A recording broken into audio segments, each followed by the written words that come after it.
So no baseball on Tuesday. Wait a minute. Wait a minute.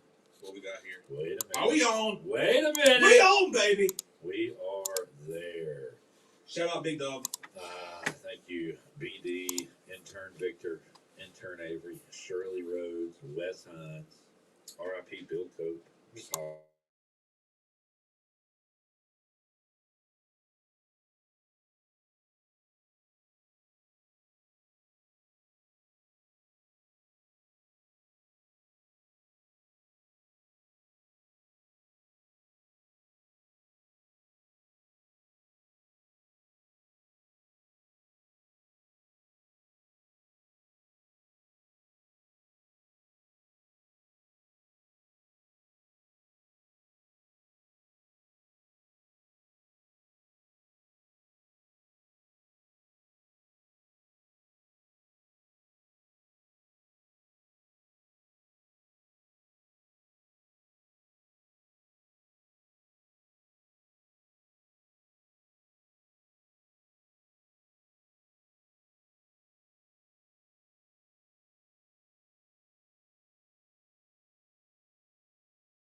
Yeah. All right.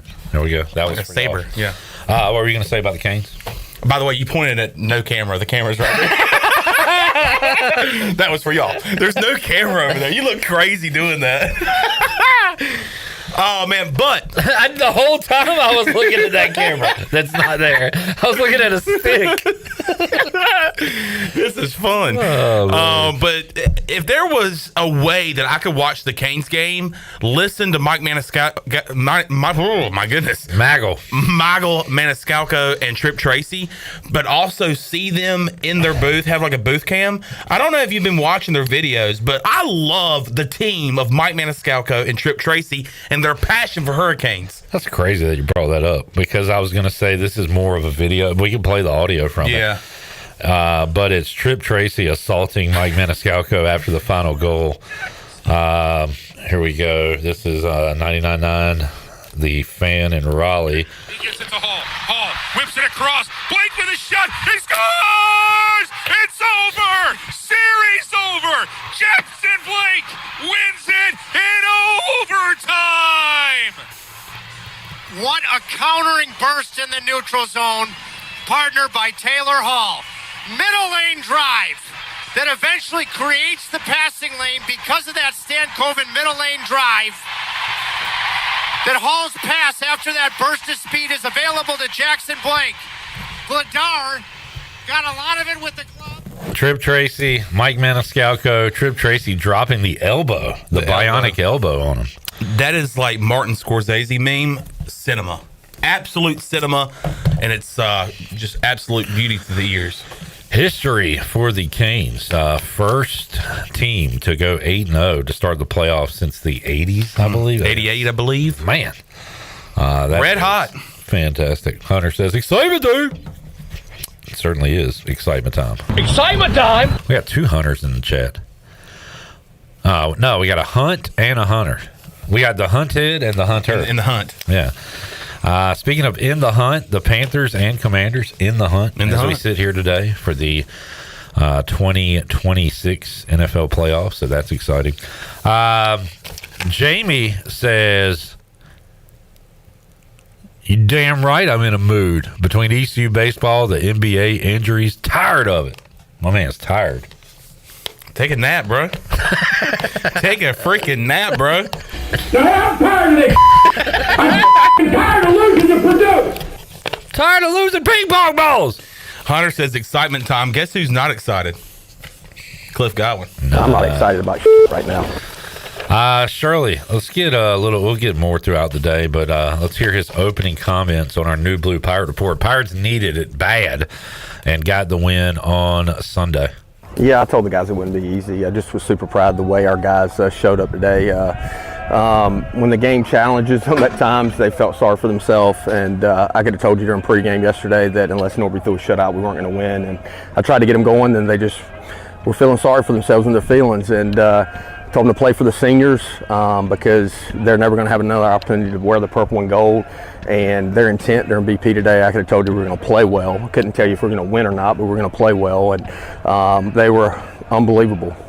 Rice did a really good job all weekend pitching to us, but we played really good defense. We pitched really well. Payne pitched out some jams. Of course, Rosie got out 2 different jams. The 1-2-3 was huge. As you can see, Rosie's a really good athlete, and he can do PFPs and to get us off the field there. And Davin got a big swing, Parham got a big swing, and then Colby had a big 2-out RBI. All right, there is Cliff Godwin after the win. Like I said, Chandler needed that one. Were you there? You were there Friday night? Friday night. The meltdown? Yeah, it seemed like as the inning started and as it went on, like you just saw the control go away from ECU, and especially after the Austin Irby era, where he tried to make a play at first, tossed it over to the pitcher coming to first base, and really after that is when things went downhill. But credit to Rice for attacking the plate very confidently and getting hits, getting guys on. But the Pirates just big spot there in the ninth for the Owls, and man, that was a gut punch for the Pirates. Credit to Rice for their offense. Credit to Rice for being a pretty cheap source of food that you can do a lot of things with. Yeah, with different absolutely. spices. So shout out to rice. Yeah, and you can fry it, have it with chicken. Sometimes have it dirty. Some say the greatest receiver in NFL history, Jerry Rice. That's right. Boy, the Pirates RPI. I'm looking at it for the first time on NCAA.com. What a hit over the last 2 weeks. Where was it at last week? It was around 40, and the week before that, it was around 30. So, I mean, we've dropped 20-ish spots the last couple of weeks, sitting now at 52, and that ain't going to get it done. So, I'm thinking now the Pirates, and we'll talk about it tomorrow, but the wrong side of the bubble. They're going to have to go to Clearwater and win a tournament to get into a regional for the second year in a row, and try to go on a run and get hot at the right time, which is Clearwater. And I mean, right now they're not hot at all. So can it start this weekend in Florida, where they're going to be for the next couple of weeks, with Florida Atlantic this weekend, and of course Clearwater for the tournament next week. So if they're going to get hot, they got to get hot right now. And man, hopefully they can go on a run. It's going to be tough. It's going to be tough. Yeah, to do it again. It's going to be tough to do it again. But also with the injuries, we just found out yesterday from Cliff Godwin, no Sean Jenkins for the rest of the year. He is having surgery this week. Shirley, can we hear cut 7 from yesterday as he talks about Sean Jenkins? Sean he will not pitch again this year. So it'll be all over message boards. But Sean's having surgery on Tuesday. Yeah, another hit for this Pirate team. So two weekend starters, and now your best your closer, top bullpen and guy. then your top bullpen guy who shuts it down just about every time, and he will not be able to help the Pirates going forward. Good to see Linehan back. Yeah, absolutely. Wearing his face mask at the plate and on the field. Got a good swing off, I believe, on Friday.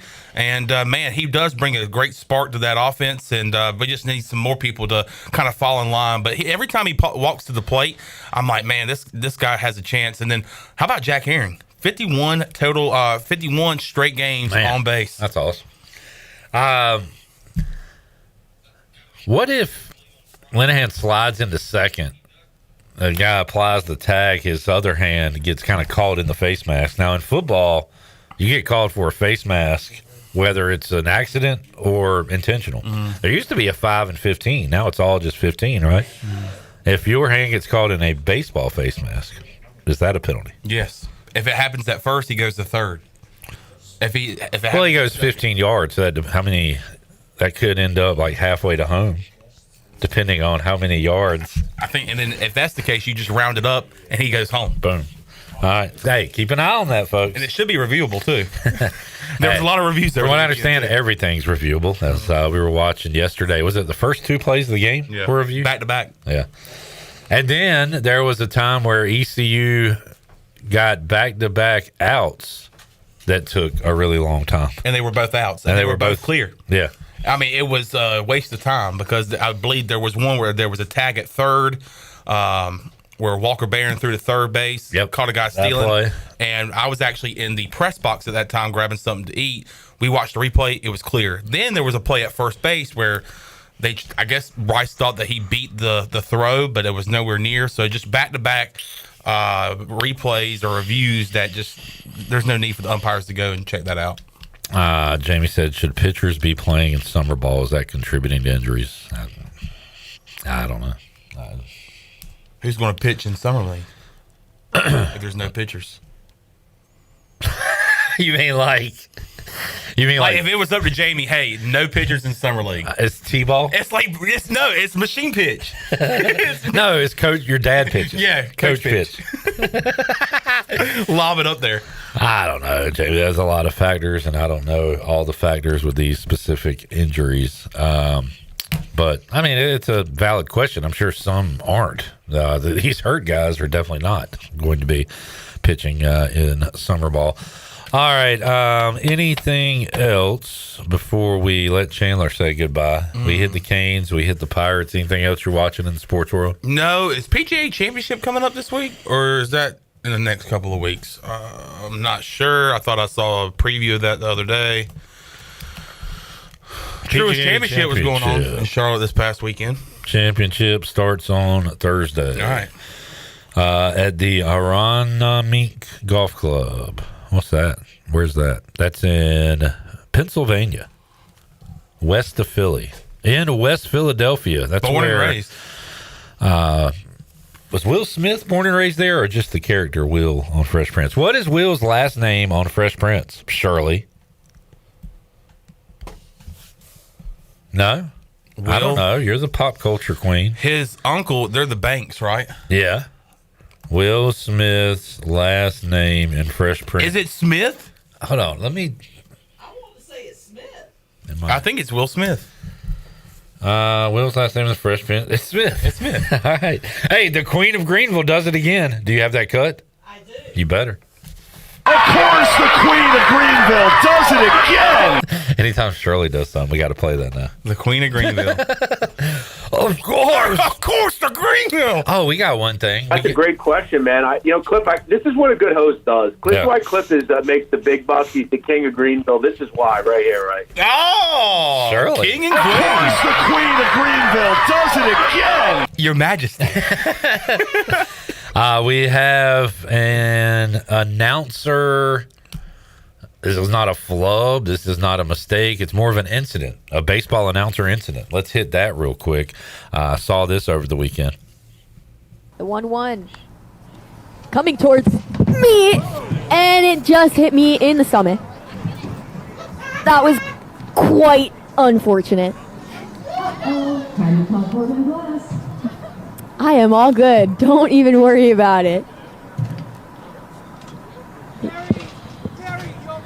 Yeah, I'm okay down there. Thanks, guys. Some ushers checking on me. That will leave a bruise tomorrow. Hit the beginning. That came at me so fast, I actually had no time to get out of the way. Hit it again, Shirley, from the top. The 1-1. Me. It's coming towards me. Me. Head on a swivel. If you are calling baseball. That reminds me of God rest his soul. God rest his soul. He just died the other day, but John Sterling had a similar situation. Did the ball hit him in the stomach? No, in the eye. Hit him in the eye. Yeah. That will I had to leave show a you during bruise the break. tomorrow. That was quite unfortunate. It was, because it was coming towards Me. All right, Chan Man. All right, buddy. See ya. Let's mutually agree to go to break here. I got something I need to tell you. That's crazy. I got to tell you something too. All right. All right. 3, 2, 1. Let's go to break. Wow. The first ever mutually agreed break happens right here on Pirate Radio Live. We will be back with Mac. Back with you after this timeout.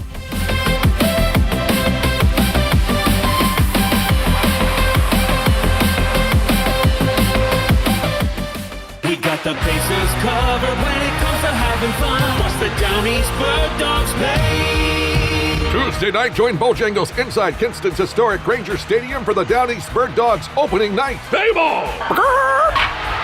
It's $2 Tuesday with $2 tickets and select $2 concessions. The Bird Dogs are back, and opening night is this Tuesday in Kinston. Gates open at 6. Learn more at downeastbirddogs.com. It's Budweiser's 150th anniversary, and we're celebrating with a Heritage Can Series that honors our legacy of being made of America. Collect all 4 designs. For 150 years, this Bud's for you. Enjoy responsibly. Copyright 2026. Anheuser-Busch. Budweiser Lager Beer, St. Louis, Missouri. Carolina Eagle Distributing is celebrating 150 years of Budweiser all year long. For 150 years, Budweiser has been the heart of America beer culture, bringing people together across generations. Cheers to 150 years. This Bud's for you from Carolina Eagle, serving the Pirate Nation. This July 4th, celebrate America's 250th in the original Washington, where history comes to life. Festivities begin Friday, July 3rd at 4:30 p.m. with the grand opening of the city's brand new History Museum. On Saturday, kick off the day with the Founding Fathers 5K at 8 a.m., explore history exhibits, and enjoy free trolley rides from 10 to 2, and live music from 7 to 9 p.m. Then look to the skies for a spectacular fireworks show at 9:15 p.m. Come walk through 250 years of history, celebration, and community community, right here in the original Washington. Learn more at visitwashingtonnc.com. Plan your spring getaway to the Crystal Coast with exclusive savings at the Beaufort Hotel. Save 15% with our Beaufort Spring Getaway, available through May 31st. Explore Cape Lookout's beautiful beaches and the wild horses of Shackelford Banks. Enjoy waterfront dining at the award-winning 34 Degrees North restaurant. With no advance deposit and free cancellation up to 48 hours before arrival, planning is easy. Book now at BeaufortHotelNC.com or call 252-728-3000. Phelps Chevrolet is the dealer to see for a car or a truck or an SUV. The best service and quality. That's the Phelps guarantee. Phelps Chevrolet, the name you can trust. Phelps Chevrolet, you can count on us. The name you can depend on. Phelps Chevrolet. Get you one. Are you looking to purchase a new home, or are you considering refinancing your current mortgage? This is Talbot Green at Integrity Home Mortgage. We offer a wide variety of loan programs to help get you pre-approved. Our team of Talbot Green, Braxton Green, and Joanne Weir has over 50 years of experience and is committed to providing you with superior customer service you deserve. To get started, call me, Talbot Green, 714-2076. Talbot Green, NMLS 120331. For informational purposes only. Integrity Home Mortgage Corporation is an equal housing lender. NMLS 208516. Chico's Mexican Restaurant is where the fiesta never ends. Grab your amigos and head to Chico's every Wednesday for shrimp tacos for only $11.99. Plus Wednesdays, all Mexican imports are just $3.49. Thursdays, enjoy your favorite beef, chicken, or vegetable fajitas, also just $11.99. For Mexican food and fun, it's got to be Chico's Mexican Restaurant in downtown Greenville and online at chicosrestaurant.com. Chico's, where the fiesta never ends. The convenience of Pitt Greenville Airport is waiting just outside your front door. Service is back, so you're connected to destinations worldwide through flights from American Airlines. Plan your next trip. Book your flights today at flypgv.com or aa.com. Good news, business travelers. PGV and American Airlines has added a new early morning flight available now. Book today at aa.com and be on time for that connection in Charlotte. Fast, convenient, and close to home, PGV has American flights perfect for your next trip. PGV, where the pirates fly. This is Tyler Sneed, and you're listening to Pirate Radio, the voice of Pirate Nation.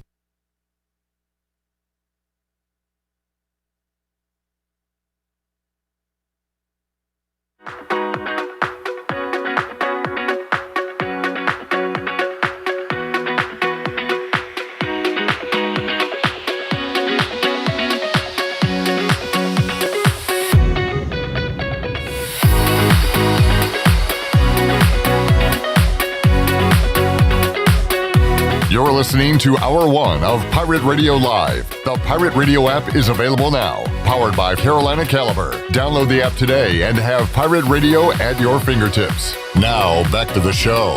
Welcome back. Looking for a place for lunch? Well, Basil's lunch menu features signature pizzas, pastas, sandwiches, and salads starting at $11. Eat local, drink local at Basil's, your community restaurant and pizzeria on Fire Tower Road in Greenville. Now let's head back in to PRL. Here is your host, Clip Brock. Back with you, Pirate Radio Live, hour number 1. Got Coach Mack joining us momentarily.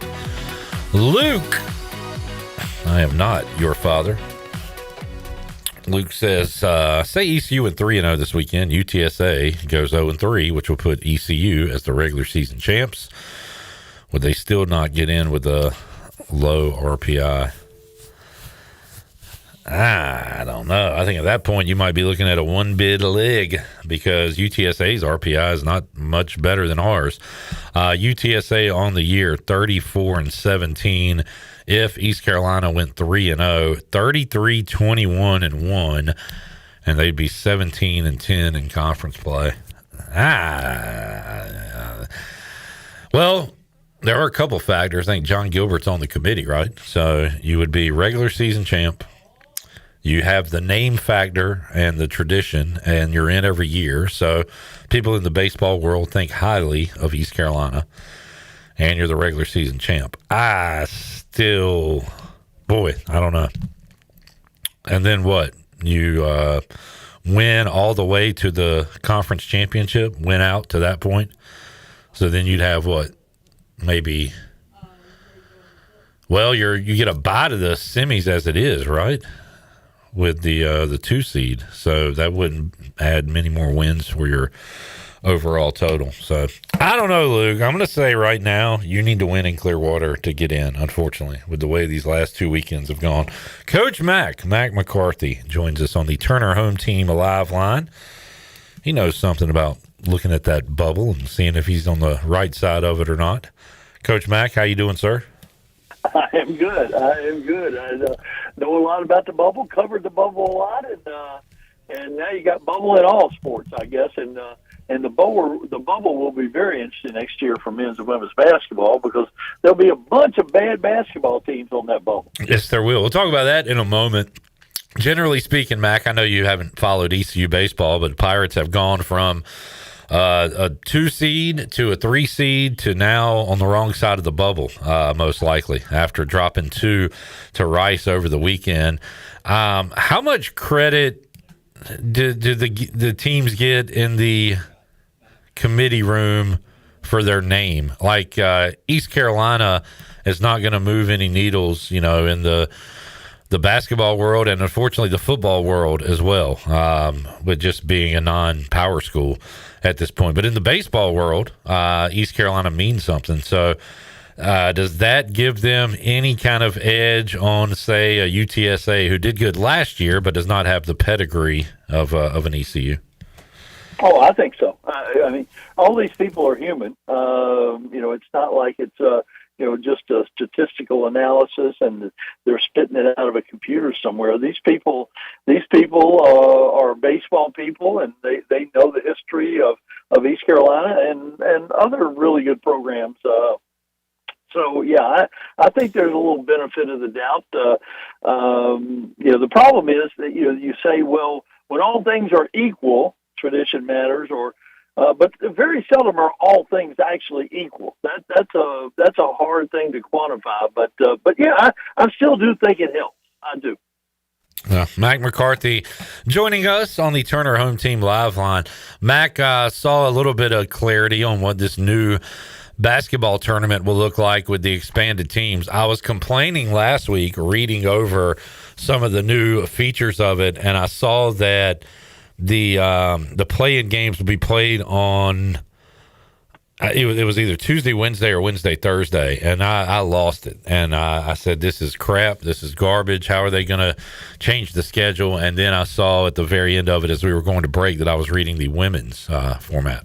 And they start after the men. So I had to take all that back. It's still going to be the Tuesday, Wednesday setup for the opening round. There is a difference. Mac, what do you think about the women? And I know the women play tournament games on home sites anyway, but they're going to play the opening round at home sites, at campus sites. For the men, it's going to be half the games in Dayton, and then it said half the games probably in a West Coast time zone city. But what do you think about should they go neutral court since it is the tournament, quote unquote, or do you like it on campus sites early? I like the way the women do it. They go to a top seed site already. That's the way they've been doing their first 4. They go ahead and go to the site that they're going to be plugged into, and I think that makes a lot of sense for them. If the men, that they have liked the Dayton situation, and making 2 situations, one in Dayton and one out west, makes some sense from a travel standpoint, because there have been situations where a team from Dayton had to go to Tacoma or wherever out west. So I think that makes some sense. And then I think the key there is going to be getting another place like Dayton. Dayton sells out everything for basketball, and it has to be a place like that. And I've tried to think of places like that. The only one that comes to mind out west to me is Albuquerque. I think and the Pit. I think the Pit would sell out every single thing that they could do. So I'd be for that. Although there may be somewhere that I'm not thinking about that might be a good fit. Well, I got an idea. That's a good one, Mac, because that's kind of an equivalent to Dayton too, right? Like you're at an arena a similar size, I would imagine. I have a thought as you were talking about that. How about you go Thomas and Mack Center in Vegas, because you're going to have people out there who are ready to gamble on the tournament anyway. So maybe you can get some just basketball fans, not necessarily fans of the school, to go to those games out there. Maybe how about Vegas as a site? I don't think that's a bad call at all. Because like L.A. or somewhere like the Staples Center or whatever it's called, I don't know, crypto. It's got to be college. It's got to be college play. Yeah. It's it has to be a college situation, and the Vegas thing makes sense just from the standpoint of it is a destination. You might get fans of those schools for the quick turnaround. Quick trip. A destination like that. I don't think that's a bad call at all. Mac, so there's going to be 3 games each day, right? There's 6 games, 3 on Tuesday, 3 on Wednesday. How do you think they stagger the times? Do we start basketball at like 5 o'clock Eastern time? That would be about 7:30, 8ish, and then you're tipping off your last one around 10:30, 11. Do you think they do that, or is it earlier? What do you think? I hope it's earlier. I'd like to be able to watch. And I guess if they do site by site, I wonder if they maybe do 2. I don't know. It'd probably be 3 on the same site for each day. But I do kind of like the idea of some Tuesday afternoon basketball to get the tournament going. 100%, yeah. So there are positives. I'm not going to sit here and crap on it all, but there are negatives too. No, hey, it's more basketball and more betting opportunities for you. Which could be good, could be bad. We shall see.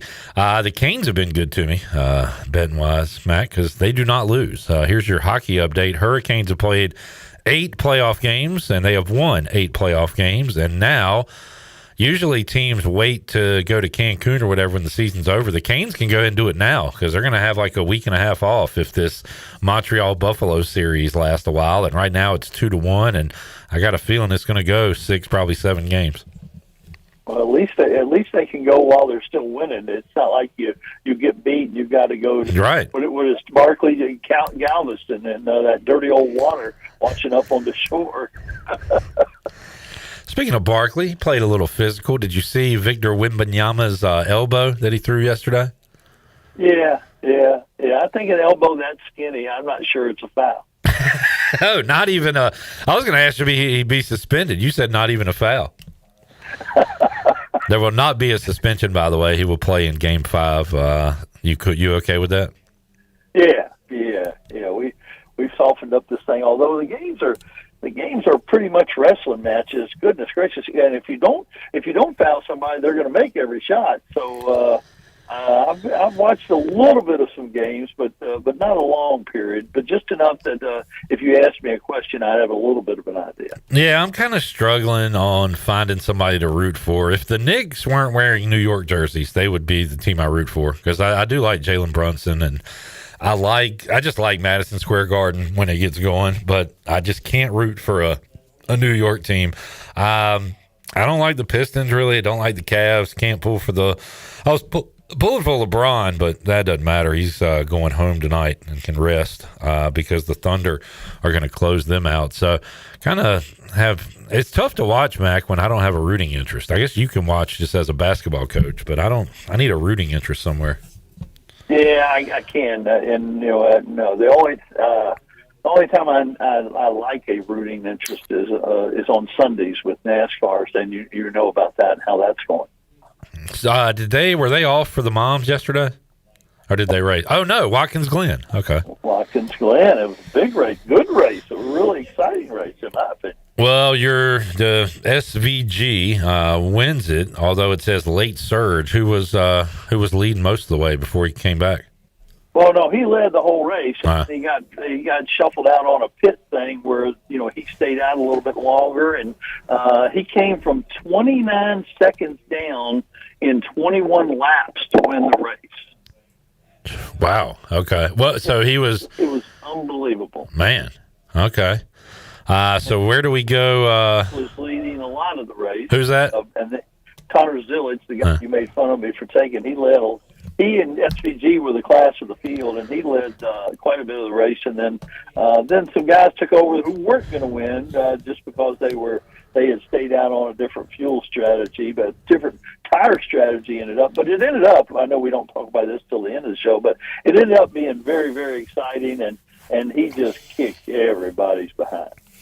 Mac, I see why you were a successful coach, and I can tell you are a coach because you make up this stuff that I said about you, and I talk junk about you. You always got to have the chip on your shoulder. I don't even know who that guy is. I didn't pick on you for picking him. Oh yeah, Jared definitely. Okay, and you piled on. Okay, I might be a piler owner. I'll admit to that. But I definitely wasn't the first one to speak. No, you weren't. You weren't because you didn't see the guy. I'm a follower. I'm not a leader. This can't be right. My internet says NASCAR Cup Series All-Star Race at Dover Motor Speedway. I know that's not true. It is. How you feel about that? I'm okay. I like Dover. Okay.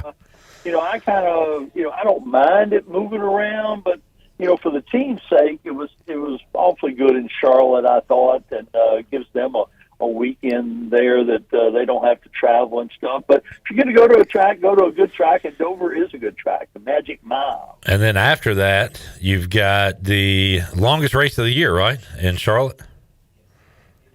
Coke 600, Memorial Day weekend. Yeah. No, it's the Firecracker or something, right? Isn't that what the real people call it, the real fans? It's been the Coke 600 a long time. Okay, fine. I was trying to sound like I knew what I was talking about. So that's coming up the next couple of weeks. And Mac is going to be like these NBA fans wondering where the race is. So they're on FS1 this week. It'll be on Prime Video and HBO Max coming up next week. But you watch so many shows, you should be good with that stuff at this point. I'm totally good with it, and I have managed to cut the cord and spend just as much as I did before I cut the cord, so that I can watch every damn thing that's on TV. Yep. It's a hassle and it's a scam, and we all fall for it. And I'm right there with you. I'm 100% guilty. Mac, let's take a quick break. We'll come back. I've got a new show that I'm watching that I really like that I want to see if you've seen yet. All right, let's do it. It's hard to kind of get me into a show, but this is one where now I'm really waiting for the next episode and excited about it. So we'll tell you about that and more with Coach Mac, Hour 1, Pirate Radio Live on a Monday. We'll be back with you after this.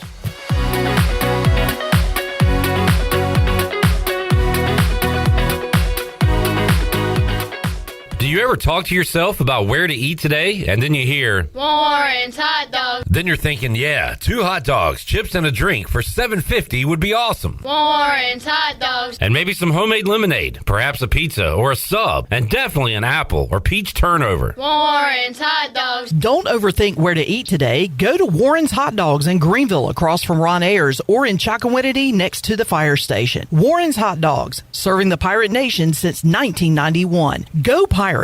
Hey Pirate Nation, Frank Etheridge here with First Flight Credit Union. Does this warm weather find you dreaming about weekends on the water? Make it happen with a boat loan from First Flight Credit Union. Whether you're upgrading your fishing boat, cruising with your family, or chasing sunsets, we offer competitive rates, flexible terms, and fast and local decisions, so you can spend less time waiting and more time boating. Apply today at one of our branches located in Greenville, New Bern, Havelock, Morehead City, and Cary. All local residents are membership eligible. First Flight is insured by the NCUA and an equal housing lender. Go Pirates!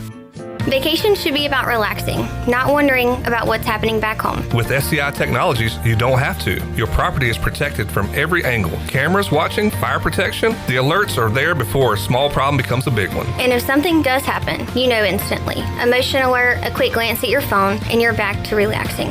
Because real security doesn't just protect your property, it protects your peace of mind. So go ahead, unplug, unwind, and enjoy the trip. We've got the rest. SCI Technologies, protecting what matters no matter where you are. Doug Henry of Greenville is your premier used car dealership with over 300 vehicles to choose from and brand new inventory arriving daily to take care of all your needs. Doug Henry offers the best selection of used cars around, and it's easy to find right on the corner of Greenwood Boulevard and Memorial Drive. You can also find them at DougHenryofGreenville.com. Right on the corner and always right on the price. Doug Henry of Greenville. Spring is a great time to plant flowers, trees, and bushes. When planning your landscape, please keep in mind that you should never plant anything within 3 feet of a gas, electric, or water meter. The same thing applies if you have an electric transformer in your yard, except keep plants 8 feet clear of the front in case crews need access during a storm or an outage. Always remember to call 811 at least 3 business days before you dig to avoid underground lines. This important safety message is from your neighbors at Greenville Utilities.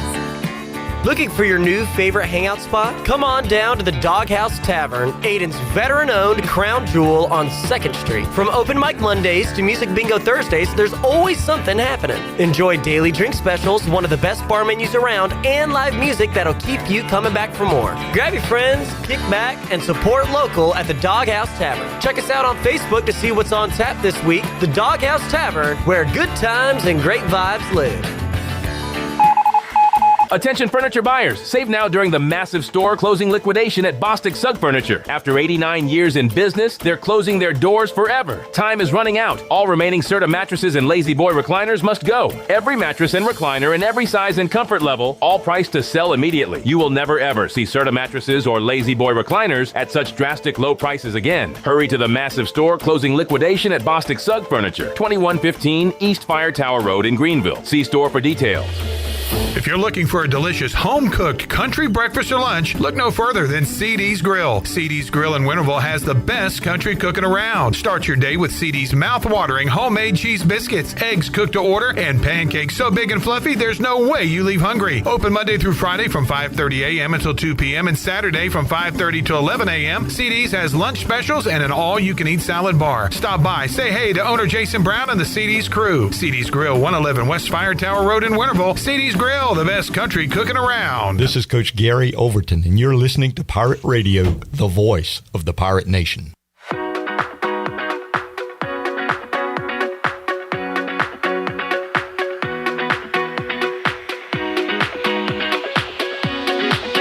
You're listening to Hour 1 of Pirate Radio Live. The Pirate Radio app is available now. Powered by Carolina Caliber. Download the app today and have Pirate Radio at your fingertips. Now, back to the show.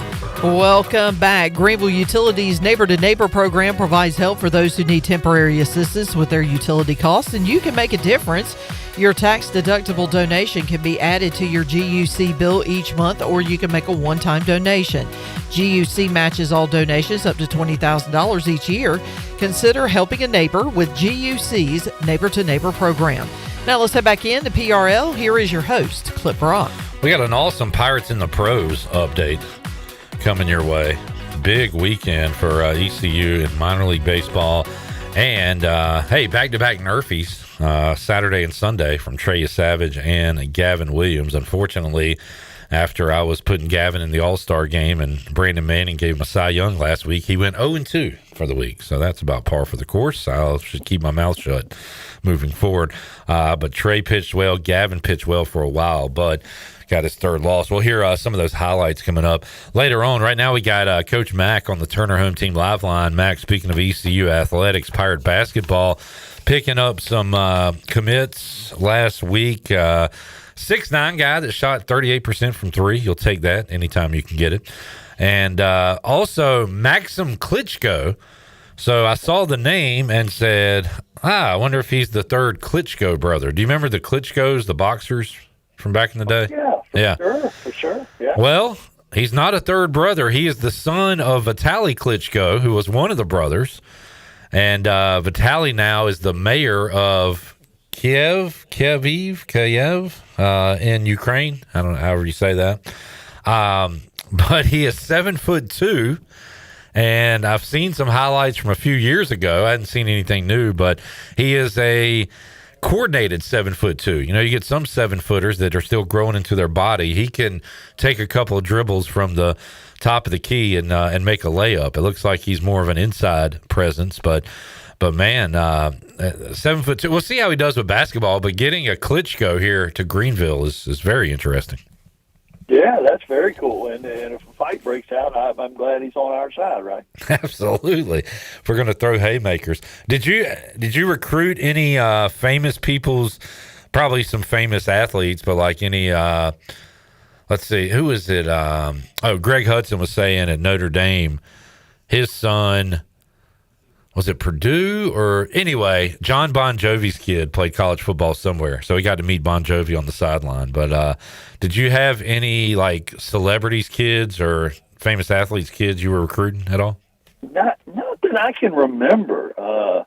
Fortunately, I had some become celebrities. Yeah. So I don't remember any that we recruited a celebrity's kid. I think that would have been pretty interesting. Yeah. How about at any of the events you were at? When was Coach Mack starstruck? Were you ever starstruck during your life? Only a couple people that I got super excited about. Arnold Palmer one time in Atlanta at the old Atlanta Open, I think it was called, maybe Invitational, I don't know, but the old Atlanta Country Club. Got to meet him, and Dale Earnhardt in Atlanta also.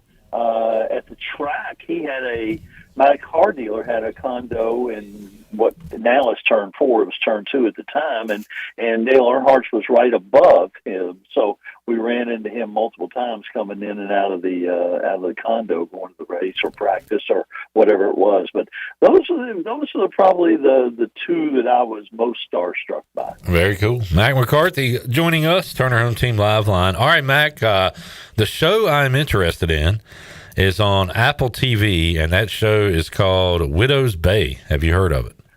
I have heard of it. I have not bitten the bullet yet, but tell me that I need to. So it's it's Twin Peaks-ish. Did you watch that back in the day? No. Okay. It's listed as a comedy horror, but it's got some funny moments. In fact, a lot of the people I see on the credits are people that I hear in podcasts and comedy podcasts, but it's got it's a kind of a dreary northeastern town on the water, and some strange stuff is happening, and it's got me intrigued. So it's got the Matthew Rhys, I think is how you say his last name, from The Americans. I like him in a lot of things from The Americans. Yeah, like him. he's good. Yeah. He's the main dude. He's British, and I can't understand how those British people can speak the way they speak. Oh, wow. That's a heck of a talent. I don't think I knew he was British till you just told me. The other one that's British that blows my mind is the crazy girl in Yellowstone, the daughter of. Oh, wow. She's British, and I can't imagine how they can do that. What a skill! Idris Elba always gets me too, because I first saw him probably in The Wire or something. So when I heard how he really talked, I was like, "Wait, you're right, Mac. It's crazy." Yeah, I saw one the other day, not a show, but a movie that people have been telling me about. And maybe we've talked about it on here, but the One Battle After Another. Oh, yeah. I saw that a while back, Jared and I. I wonder if we told you about that one. But what'd you think? You didn't tell me. I wish you had, but I eventually got to it. And that was another one that had a lot of action and a story, but it was also humorous along the way. Sean Penn had an interesting character in that movie. He sure did. He's got a pretty big range with him. Yeah. He's pretty amazing, too, for a guy that I didn't like at all to start with. He's ended up doing some good work. I don't know if I didn't tell you about that because I'm not sure I wanted to recommend it to anybody. Like, I was entertained for the most part, but I don't. Oh, Jared and I did love that one scene because Jared's kind of a junkie where he looks at, like, transitions and all kinds of stuff, the cinematic stuff. But I hate car chases in movies, but and I don't even know if this is considered a chase, but the car scene towards the end was awesome. Yeah. You know what I'm talking about? Yeah, I do. And I will go along with you on one thing. I hate chases in movies and TV shows, but I hate the foot chases. They never seem real at all. And if you happen to be a member of the FBI, I can guarantee you will never catch that person. I hadn't caught anybody on foot. Yep, I'm with you. And the main character is going to survive it one way or the other, too. So that's why I just can't stand them. All right, Matt. Hey, look, we found something to agree on, so let's wrap it up. There we go. Let's do it. Maxter, thanks, man. We'll check in with you again next week. Thanks, but tell everybody, hey. All right, J-Bone may be back next week. We'll see, and we'll talk more NASCAR with Mac McCarthy. Let's take a break. We'll come back. Hour 2. Our buddy Brooks Hill will join us, former Pirate Radio intern, now a hockey announcer, and our resident Caniac. We'll talk Canes, Stanley Cup playoffs, and more with Brooks Hill. He joins us on the other side of this timeout. Back with you after this.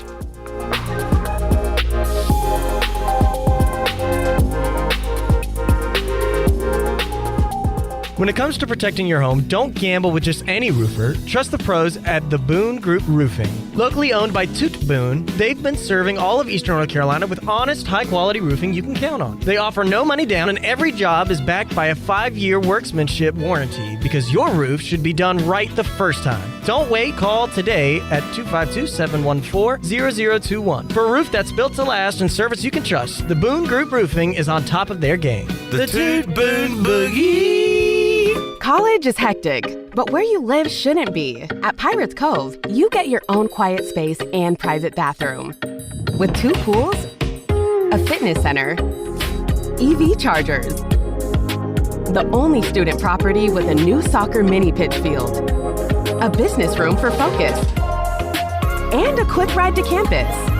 No dorms, no drama, just the lifestyle you're looking for. Pirates Cove isn't just where you stay, it's where you live. Looking for friendly service and hometown convenience? Make it Country Mart in Pitt County. With 2 great locations already serving our community, Country Mart is your one-stop shop for fresh hot food, cold drinks, snacks, fuel, and everyday essentials, all with the fast, friendly service you can count on. And we're growing. A brand new location is coming soon on Highway 11 right across from Aiken-Crifton High School. From breakfast biscuits to afternoon pick-me-ups and the best fuel prices in town, Country Mart keeps Pitt County moving. Country Mart, local, convenient, and always friendly.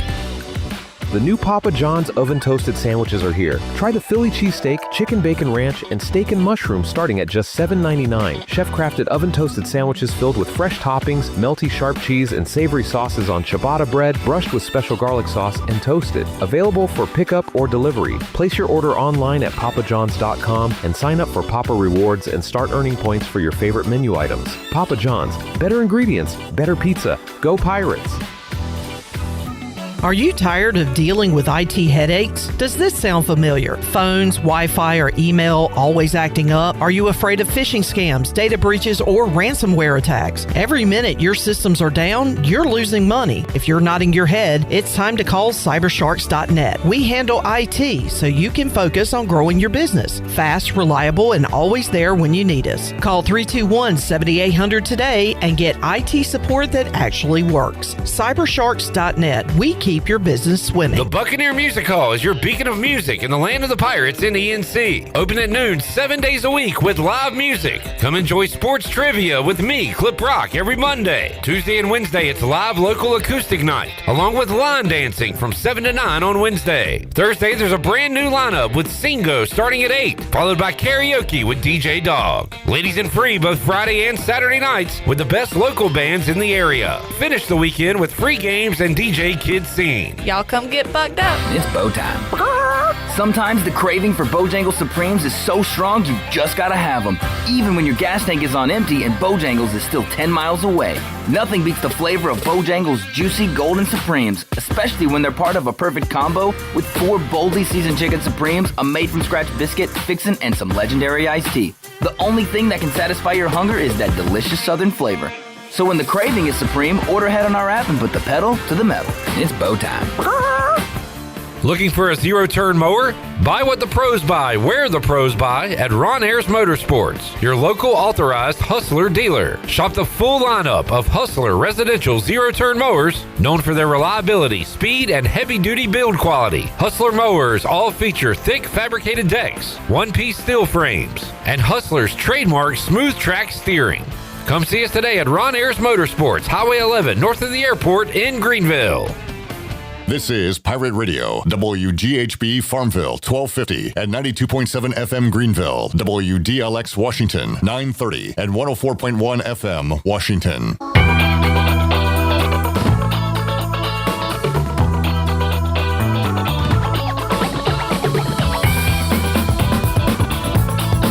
You're listening to Hour 2 of Pirate Radio Live. The Pirate Radio app is available now, powered by Carolina Caliber. Download the app today and have Pirate Radio at your fingertips. Now, back to the show. Welcome back. Chico's Mexican Restaurant is where all the locals go for Mexican food and fun. Grab your amigos and head to Chico's for the Gulf of Mexico every Tuesday, a huge 38-ounce lime margarita. Wednesdays, Mexican imports are only $3.49, and on Thursdays, it's half-price house margaritas. For Mexican food and fun, it's got to be Chico's in downtown Greenville and online at chicosrestaurant.com. Now let's head back into PRL. Here is your host, Clip Brock.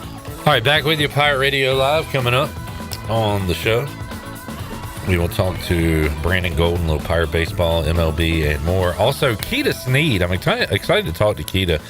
He is the head coach of the J.H. Rose Rampant softball team, but he is a name I remember growing up, and like before social media and stuff, you just hear word of mouth, and his name got around as a great athlete. So we'll talk about him being a viral athlete before you could go viral online.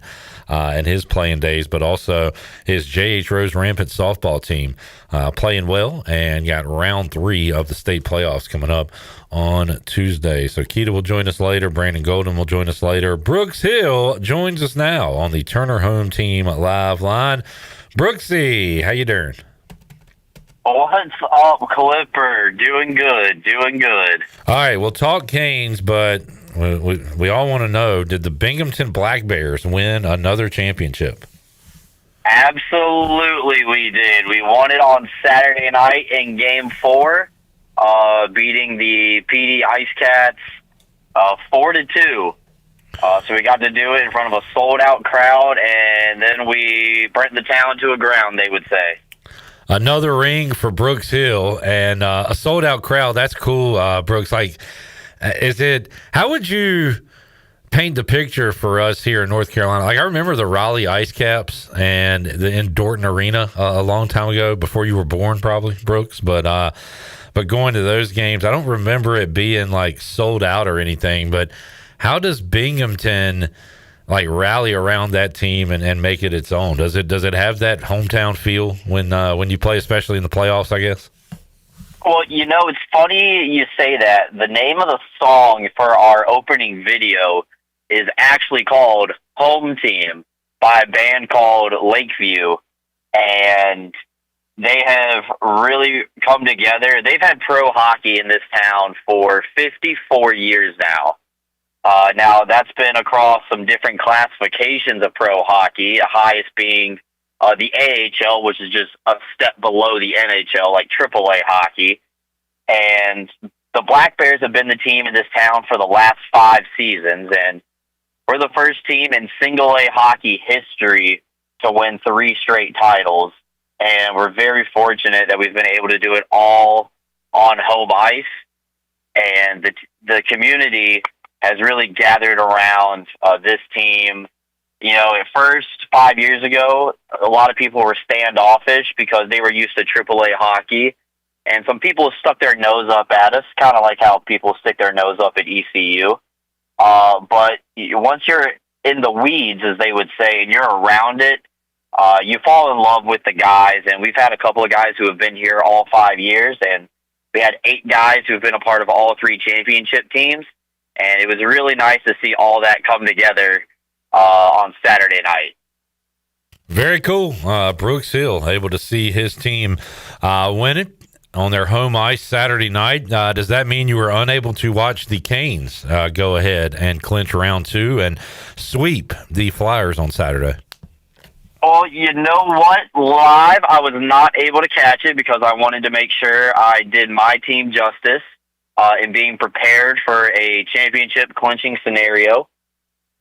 But I did go back and watch the game in full the next day. Part of my hangover recovery was watching the Hurricanes. You take care of business against the Flyers, and they're making history as well. Being the first team in the common era to start a postseason 8-0. Yeah, and a great game that was. And you know what, Brooks? I'm not a hockey head like you, but I did give a shout out to the Flyers. I thought it was just going to be a fight fest. We're out of this. We can't win. We're just going to muck it up and see if we can bruise the Canes' faces and maybe get them out of their game. But they played a legit 60-minute hockey game, and it was a great game. It went more than 60, obviously, going into overtime. But I really thought that game was going to look a lot different than it did. Yeah, they did all the right things that you're supposed to. Being on home ice, facing elimination, like they got the first goal, and that's really big in those situations. I think people underestimate how important it is of scoring first when you're on home ice, because that energizes the crowd. Might not do a whole lot for your actual team skating, but when you get the crowd involved and they're active, it really puts the pressure on the opposing squad. And that's something that we talk about at the single A level, is your first 5 minutes really can set the tone for a game, even though you're playing 3 periods and, 60 minutes, and then some, as we've seen in this series with 2 of the games going to overtime. Brooks Hill joining us. Brooks, what do you make of the Canes? It feels like we're the jerks again, bunch of jerks. I'm seeing a lot of people upset with Canes social media. Some of it I think is really funny. There were a few in there that were like, all right, that's kind of enough. But I think they do a great job with it. And I guess they're doing what they're supposed to, which is irritate other hockey fans. So what do you think about it? Yeah, it's a media technique, and you guys, being in the Greenville community know, like, what do you got to post to get the Pirate fans riled up? I know what I have to say to get the Binghamton fans riled up. And the Canes admin know how to clap back at people, and they do a really good job of keeping receipts. A lot better than I do with my job. Yeah. But, that adds fuel to the fire, and I think it's a misconception that the Hurricanes have been boring, because if you look at the ratings this year, they've led the NHL in ratings, in the United States at least, in terms of their national broadcast. And, now they're awaiting their opponent for the conference final. And no matter who they play, whether it's Montreal or Buffalo, here's where he's going to go. And then you can play this clip back next week when we know who they're playing. Is, okay, if they play Montreal, well, it's a Canadian team. So everything's going to be about the Canadian team. Yeah. And then if it's Buffalo, it'll be like, oh, they're the Cinderella story of the season, being back in the playoffs for 15 years. Are they the team of destiny? Remind me, Brooks, the year we finally broke the drought, were we in the conference finals against somebody, Boston, Tampa, somebody? Well, yes, it was. So that year, Hurricanes. We beat the Capitals, I remember. And then the first round swept the Islanders. And then they were swept by Boston. Okay. 19 conference final. But when you were like the Buffalo Carolina would feel a lot like Carolina Boston, right? A little bit from that year. So now it's hard to think about it now, but the Hurricanes are the team with all the experience come playoff time. Right. Buffalo and Boston are both very young teams, and they're playing very good hockey. You don't want to take anything away from what those two sides are doing.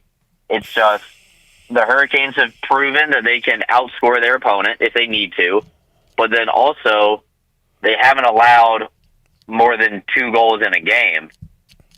So they've been getting really good goaltending, which was the biggest question mark going into the postseason. Let's take away Freddie for a moment, because he could be your MVP certainly of these playoffs thus far. But who's your for skaters wise? Who's your offensive and defensive MVP after 2 rounds? No, easily defensive MVP is always going to be Jacob Slavin. He's not going to have a lot of points. That's just not really part of his game. But I'm in the mindset of you pay defensemen to be defensemen and keep the puck out of the net. You pay your forwards to put the puck in the net and score goals. That's always been my mentality on how you evaluate your forwards and your defense. So Slavin's the defensive MVP for the Hurricanes.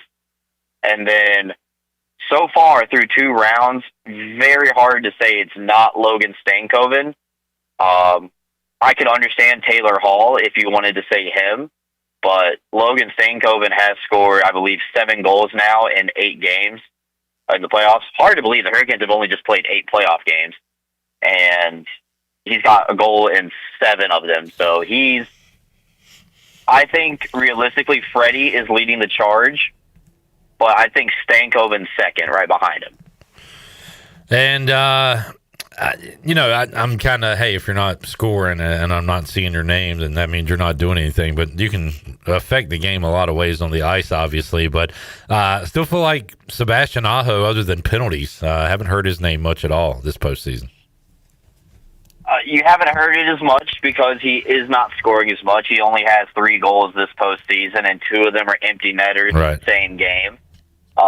He did have a makeshift shorthanded goal in the first series against Ottawa on home ice. That was really big at the time.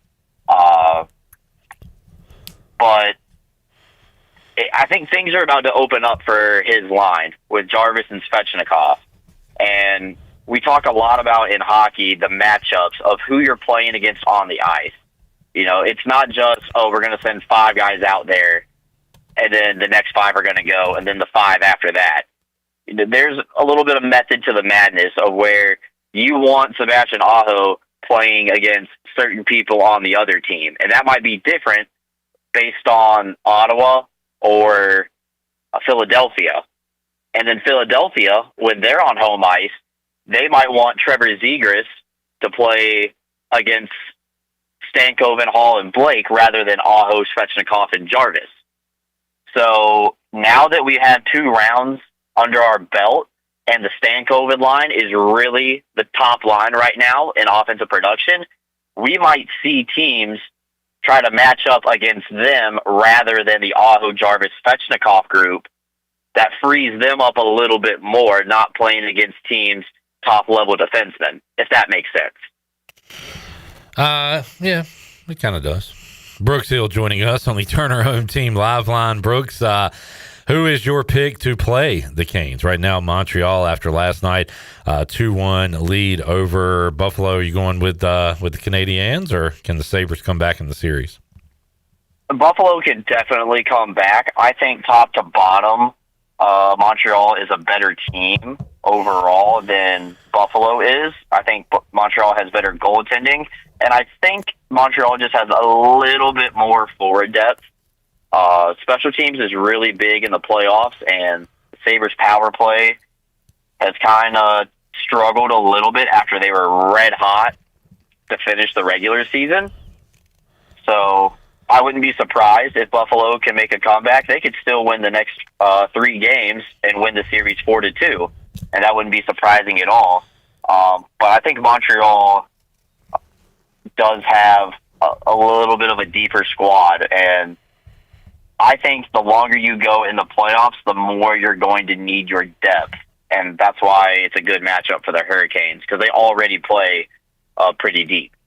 The Wild made it a series with a Game 3 win against Colorado. They play again tonight. It's the foregone conclusion is Avalanche Hurricanes in the Stanley Cup Final, and as good as the Canes have looked, the Avalanche were, the best team all season, right, Brooks? So how about that series? Can the Wild make it really interesting with a win tonight, or do you like Colorado and still like Colorado in this series? I still like Colorado to win this series. I do think Minnesota's going to win tonight, but then I think Colorado's going to adjust with the travel day going back to Denver, and I think that they're going to win Games 5 and Game 6 back in Minnesota. So I do think Colorado is going to advance. Minnesota has been a really good team all year, and they're battle-tested, having to get through the Dallas Stars in the very first round. And Colorado did win the President's Trophy. They are the number 1 overall seed in this Stanley Cup playoffs. So if it was fortunate enough for both Carolina and Colorado to advance, still might not happen, but it's a possibility, and then home ice would be in favor of the Avs rather than the Canes. And then Ducks Knights have been fun. That is tied at 2 apiece. It'll be in Vegas coming up on Tuesday night. You like that one going 7, Brooks? And who you got in that? I do like that one going 7. My roommate up here in New York is actually a big Vegas fan. So we typically watch the Hurricanes in the early slate, and then we just go straight into the Vegas games at night. So we're watching hockey for like 6 straight hours on the nights that the Vegas squad and the Hurricanes are playing. So I'm pulling for Vegas because I want to see him happy. I do think that Anaheim has really found it and put the pieces together here with Joel Quenneville leading their team back after he got reinstated into the NHL. And they're a young group that also does not have a ton of experience compared to Vegas, who won the Stanley Cup a couple of years ago before Florida went on their rampage.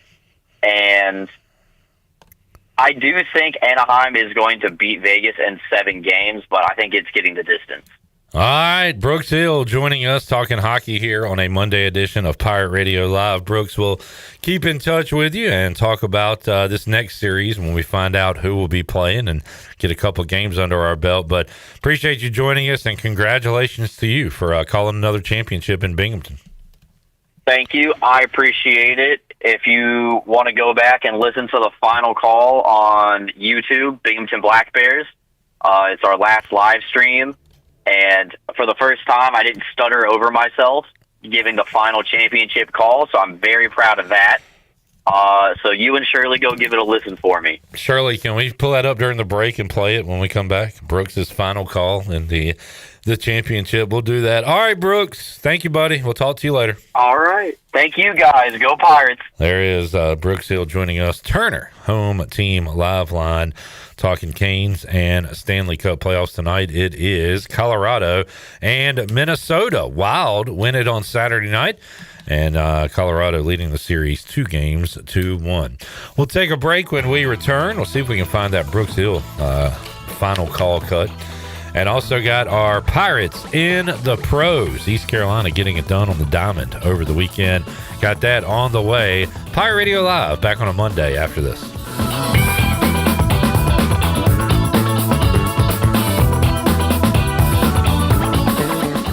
Planning a special event, whether it's a baby shower, bridal luncheon, birthday party, or even a tailgate at Clark LeClaire Stadium, Chicken Salad Chick has you covered. Their fan favorite mini croissant platters is just one of many options to choose from, perfect for any occasion. With a variety of chicken salad flavors, there's something for everyone to enjoy. Let us do the work while you enjoy the event. Delicious, fresh, and served with a smile. Chicken Salad Chick Catering. Make every event memorable. Visit chickensaladchick.com to place your catering order. Just remember, you pick it up and we'll have it ready to go. Chicken Salad Chick, where every event is a little bit tastier. The NU in New Blue stands for Next Up, and with their Next Up mentality, they are staying hungry to go the extra mile just for you. Humbly learning through continuous training and a commitment to remain focused on working smart to deliver a new level of service excellence. Next Up means doing the small things right because your home deserves it. Whether it's plumbing, electrical, or HVAC issues, New Blue is next up and ready to help. Visit callnublue.com or call 252-228-5855.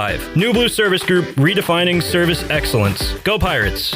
Hey Pirates, it's Lindsay Gray with Carolina Caliber. It's time for bats, balls, and turkey calls. Working on that grand slam? Swing into turkey season with a perfect shotgun to knock that gobbler out of the park. Brite, Mossberg, Weatherby, Savage, Beretta, Rossi, CVA, and Browning, you name it, we've got it. Choosing the largest selection in Eastern NC. We'll make you blow fans away. Shop online or stop by Carolina Caliber on Fire Tower Road in Winterville. It's a time-honored tradition.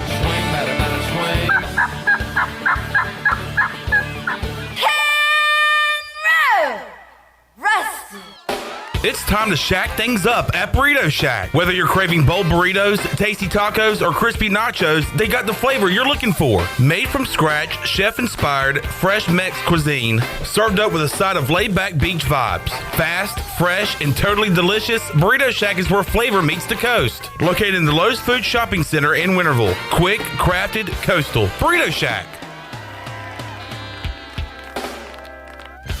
CopyPro, the professional office systems people, have been serving Eastern North Carolina since 1971. From Greenville to Wilmington, businesses trust CopyPro for reliable technology, award-winning service, and top brands like Konica Minolta and Ricoh. Need multi-function printers, document management, or network solutions? CopyPro delivers powerful tools backed by certified technicians and a team dedicated to your success. CopyPro, professional people, professional systems, powerful results. Visit copypro.net or call 756-3175 today. Looking for the perfect bottle of wine or something a little more unique?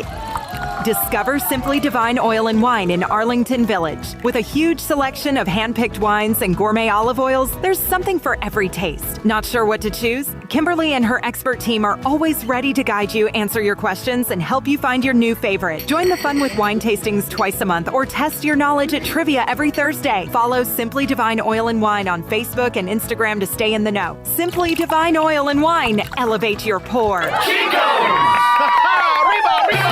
Chico's Mexican Restaurant in downtown Greenville invites you to party on the patio. Chico's outside patio is the perfect place to get all your amigos together for some Mexican food and fun. Call Chico's now to make a reservation for any large or small fiesta with all of your amigos. For Mexican food and fun, it's got to be Chico's Mexican Restaurant in downtown Greenville and online at chicosrestaurant.com. Chico's, where the fiesta never ends.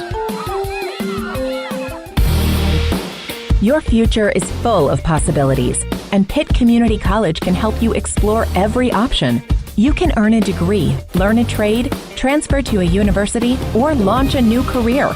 We offer the support you need to succeed with flexible schedules, affordable tuition, and programs designed for the real world. Your path, your future, your college. Pitt Community College. Register now. Hi, this is Brian Meador from East Carolina Athletics. You're listening to Pirate Radio, the voice of the Pirate Nation. 1, 2, 3, 4.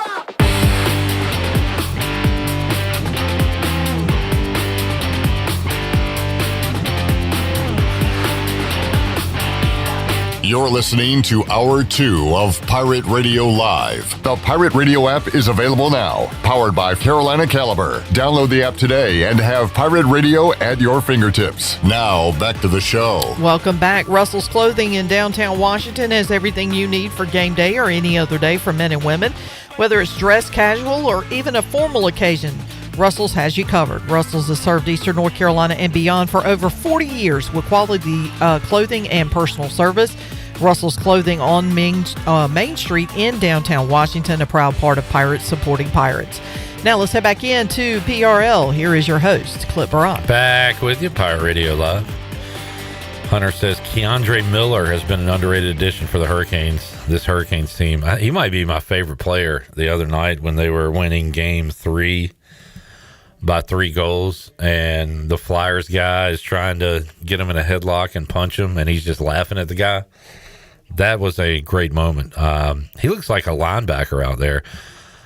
He's like 6'3". I looked up biggest NHL players the other day, and I'll pull it back up. There are way more 6'6", 6'7" guys in the NHL than I realized. Of course, Chara was like 6'9". I know him, but apparently there's a 6'9" guy for the, was it Rangers, I believe? Let's see, biggest NHL players. Matt Rempe from the Rangers is 6'9". There's a 6'9" forward, Curtis Douglas. 6'8", Elmer Soderblom and Matt Klapka are 6'8". So Miller looks big out there, but there are some bigger dudes even than he is. And Ovechkin looks like a linebacker as well. 6'3", 238 is what I'm seeing him listed as. But Miller, he's been awesome, man. The entire defense has been awesome. Kenny says Brooks is the man. All right, let's judge the call. Shirley, I want you to listen so you can give Brooks' call a score out of 10. The final call on the championship. Let's hear what Brooks Hill had to say on Saturday night. 20 seconds left to go here in Game 4. It's pinned up against the wall. Wilson's got it, sends it off the back glass. Binghamton able to get the clear. Clock will strike midnight for Cinderella, but signals the arrival of the Black Bears dynasty. It's a three-peat for the Binghamton Black Bears.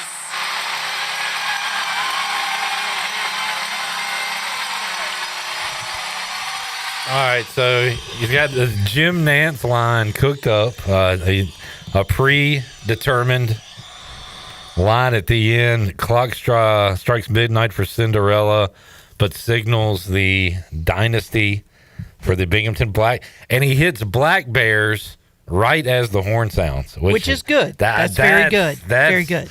That's some professional work right there. Yeah, I don't know about the Cinderella line, just simply because if it's a dynasty, then it's never a Cinderella. The Cinderella is referring to the other team. Their okay. Cinderella story ends. Okay. All right. That makes a little bit more sense the way he said it, because at first I was like, wait a minute. They're a dynasty. They're not Cinderella. So that was my second listen. So my first listen, I thought the same thing for a moment, and then I realized what he was saying. Okay, so now that I have that context, I will give that a solid A+. Well, I said out of 10, but... Oh, out of 10? Oh, sorry. Is that going to give him a 9 at least? I will give him a solid 9.0. Okay, I was going 9 as well. Yeah. I thought it was good. I think it's solid. Binghamton Black Bears, as the horn goes off, like that adds a point by itself, I think, right there. That was beautifully done. And I'm glad that he was able to articulate the moment, because sometimes people get a little too excited and words get muddled. Do you have the end of the Farmville Central Women's Championship? Why? Oh yeah, you mean speaking of people getting excited? Yeah, you mean this one? Megan Zulu to Crystal Smith. Shot goes in. It goes in. Farmville Central. Farmville Central wins. Farmville Central wins in overtime. Crystal Smith, a freshman, brings home the state 2A title. Was that 20 years ago? No, it was not yet. What year was it? It was 07. Okay, so we're almost there. Wow. Holy moly. That was 20 years ago? Gosh. Crystal Smith's like a grandma now. Oh, I'm kidding. But no, I have no idea where Crystal Smith is now. But wow. We need to do a Where Are They Now with the Zulos and Crystal Smith. And you know what? It was funny because there is a local establishment, a local eatery in Farmville, and they have a picture of the state title, that group.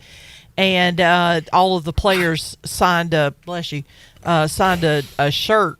So they have all the autographs, and I saw Megan Zulo's name up there, and I was like, oh, Megan Zulo, there's a name I hadn't heard in a while. And I actually thought that the other day. I was like, I wonder what she's up to. All right, let's take away all the of me going channeling Dick Vitale and everything, but just I want to hear you paint the picture at the end real quick. Okay. Megan Zulu to Crystal Smith. Shot goes in. It goes in. Okay. So, I mean, I still see that play of her coming up the court, passing it to the fresh, because Zulo was the main scorer went to NC State, right? Yes. Main scorer on that team. So a lot of attention on her, gives it to the unguarded Crystal Smith, who scores. I mean, when I say unguarded, there was nobody on her end of the court. She was completely by herself. So Brooks had time. He knew it was 4-2, by the way, in that hockey game. He knew it was over. He got to plan his line and do that. You're on the fly, and I think despite your enthusiasm and your heart full of Jaguar pride, you were able to call the moment. Yeah. I think you were able to paint the picture well, despite the frantic nature of what was going on. Because there was equipment flying everywhere. There's students all over you, right? They were all over our backs. Because this was, if my memory serves correctly, this was at Reynolds Coliseum.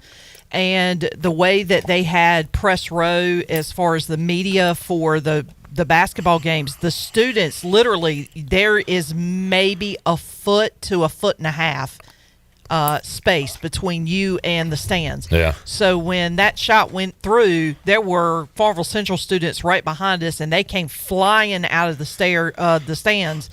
So yeah, it was chaos.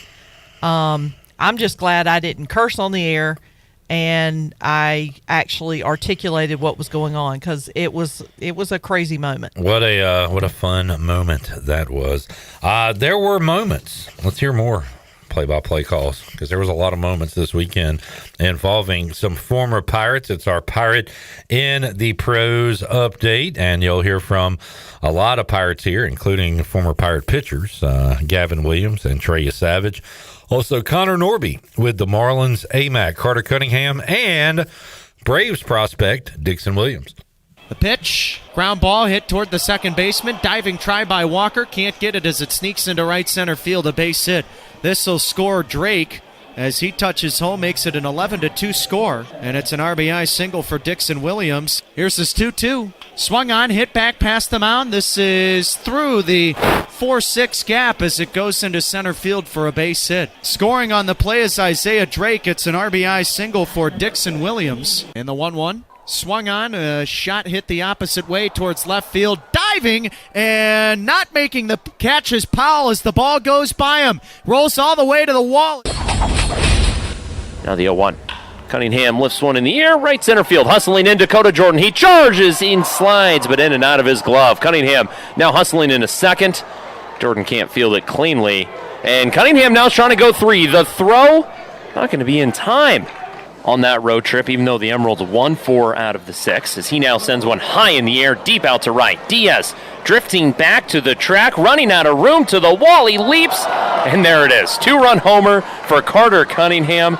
I talk him up, and he sends that one over the wall. And Wally went up into the booth to talk to the guy. Here's a fly ball, could be trouble down the left field line, way back there, and it's going to be in for an extra base hit. Zavala scores, and it's a 1-0 Barons lead. Got him. That ball just disappeared on him. 1 down. Yeah, it's the splitter. That was a nasty, nasty pitch. Got him. Back-to-back strikeouts with the splitter. Got him. What a start for Trey Savage. He just struck out the side here in the top of the first. Got him swinging. 1 down, and all 4 outs today for Savage have been strikeouts. And he waves at it as Savage gets him for the first out. Got him. Strikes him out for the second time. The 3-2. Chopper up the middle. Clement step on second. Throw to first for the double play. Oh boy, was that needed by Trey Savage and the Blue Jays. A ton of pitches, a lot of base runners. But again, he gets out of it. Runner takes off. Marcy showed bunt, pulled back. The throw to second is not in time. Third stolen base of the year for Connor Norby. And there goes Norby for third. That's ball 4. The throw to third is not in time. Running wild on Littell. I'll tell you what, the Marlins are seeing something right now. And Littell not quick at all to home plate. And ring him up. Buxton could not pull the trigger. A nice breaking ball right there, inside part of the plate, locked up Buxton, and he knew it. The 3-2 pitch. Make that to go. Ring him up. Back-to-back Ks to start the afternoon. As far as hits go. But they did get 13 hits in a good one, and there goes another strikeout for Josh Bell. Another breaking ball, and guess what? Another called strikeout. He swings and misses. And Gavin gets his 4th strikeout. Swung on and missed. Strikeout number 5 for Gavin Williams. I like the strikeout sound effect there in Cleveland. Gavin Williams had the strikeouts, but allowed too many hits and runs, picked up a loss. Trey Savage only went 4 innings, but had 6 strikeouts, did not allow a run against the Angels. I'm assuming on a pitch count, I think he had 88 pitches in that game. So just went 4 innings, but the Blue Jays crushed the Angels on Tuesday, and he went 1-2-3 with 3 Ks in the first inning, including one on the great Mike Trout. You also heard some Connor Norby in there as well. Dixon Williams Shirley, you got 6 for 12 for 7 ribbies. Were those his numbers this weekend? Yes. 500 on the weekend for Dixon Williams. That's strong. And then 7 home runs on the year for Carter Cunningham. Yeah, the home run he hit over the weekend was his 7th of the season. Wow. Let me make Power sure I had numbers up. Yeah, and there were a couple of other pitchers and performances that we did not include in that just because we just didn't have highlights for it. Carson Wisenhunt had a strong showing Friday night. He went 5 innings, gave up just 4 hits, 1 run, 8 strikeouts. Ethan Young pitched on Friday for the Palm Beach Cardinals. He went 2 innings, struck out 2. Let's see, Wyatt Lunsford Shankman pitched on Sunday. He went an inning, struck out 2 batters. And then on the big league side, you had Jeff Hoffman going an inning and striking out a batter. Zach Agnos went 2 innings Sunday and gave up just 1 hit, struck out a batter. So we had a lot of guys that were busy over the weekend. Awesome stuff. Jamie asked my thoughts on Ted Turner and Bobby Cox, 2 big names in the Braves world passing away. Yeah, I know Bobby Cox had been in bad health, so that was not a shocker when I heard that over the weekend. But the Braves were able to win the series over the Dodgers in the 2 games after it was announced that Bobby Cox had passed away. That was a huge series for Atlanta. But yeah, I mean, some monster names. Like honestly, I was affected more by the deaths of Skip Carey and Pete Van Wieren, the announcers who I associated my childhood with when it came to the Braves. But certainly Bobby Cox. There was a video on Twitter, and it was a 20-minute montage of Bobby Cox ejections. So that tells you how many times he got ejected. Let's look at most ejections in MLB history. Bobby Cox. Oh, good number, too. So, Shirley, you have no context to this. I'll give you a little context. Tony La Russa is 5th all-time in ejections with 93, okay? Avery, you can play this game, too. Tony La Russa, 5th all-time in ejections with 93 ejections. Bobby Cox, 1st all-time. Jeez. How many ejections did he have in his baseball managing career with the Braves? I'm going to go... And others. Did he manage other teams? Is he a Yankees manager? Or I would love to know what the top 5 are. But as far as a number, I'm going to throw out 122. Okay. Well, I'll give you this. You could be right because number 4, Earl Weaver, 96. Leo DeRocher, I feel like I should know who that is, but I don't. 100. John McGraw, 121 is second. Oh, John McGraw. Is that Tim McGraw's? No. That was Tug McGraw. I know. I was kidding. So 121. So it could be 122. What's your guess, Avery? 136. 162. Woo! If he got them all back to back, he would miss an entire baseball season. Wow! 162 ejections for Bobby Cox. And here we were talking about the over/under on Cliff Godwin getting thrown out of a game at 2. Yeah. Ronald Cox went 162. RV's at 0 in all his years, according to him, and I believe him. So Bobby Cox was a coach for the Yankees, played for the Yankees, but was a manager for the Blue Jays and the Braves. Most ejections in a Major League Baseball history. Is Tommy Lasorda on that list anywhere? He's up there with Earl Weaver for most emphatic ejections. Let's see. Because, look, if there was ever a guy that was going to be fun to watch getting ejected from a game, aside from maybe Bobby Cox, would be Tommy Lasorda. Funniest ejections. Good. Let's see. No.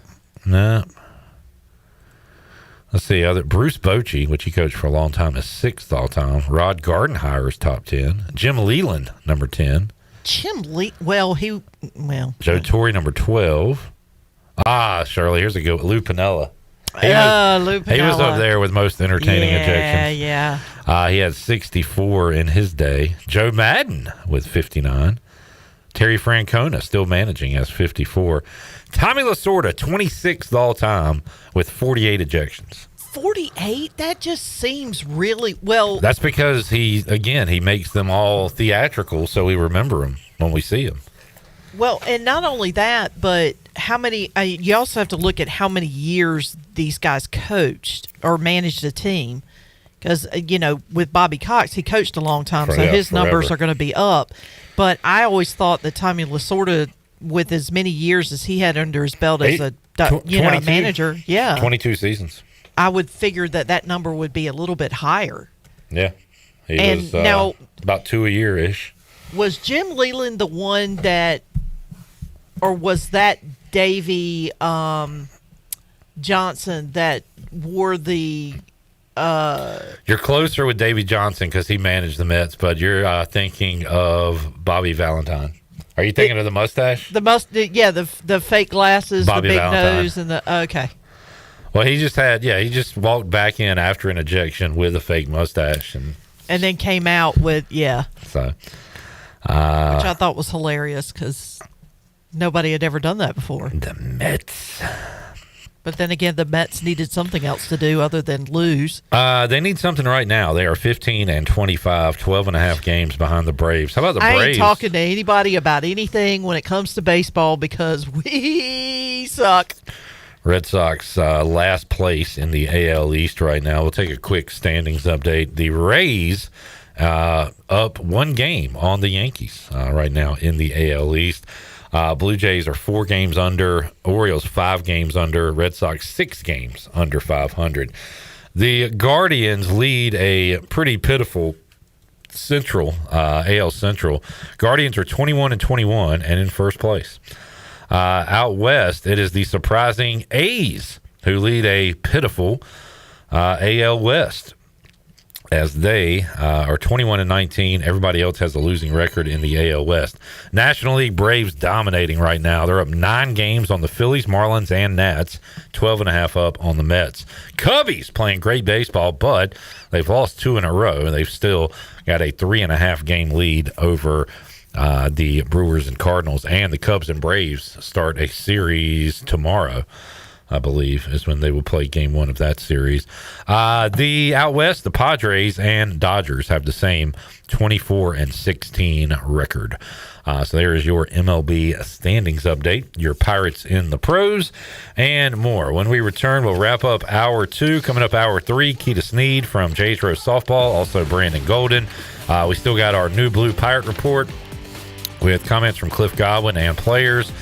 And more coming your way on Pirate Radio Live. Back with you on a Monday after this.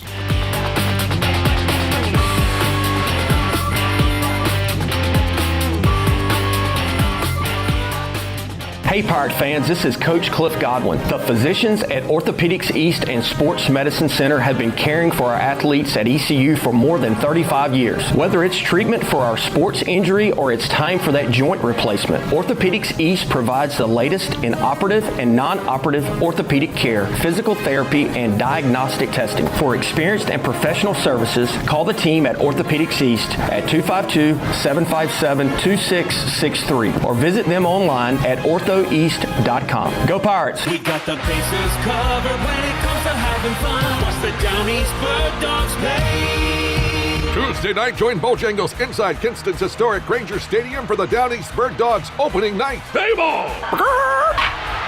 It's $2 Tuesday with $2 tickets and select $2 concessions. The Bird Dogs are back, and opening night is this Tuesday in Kinston. Gates open at 6.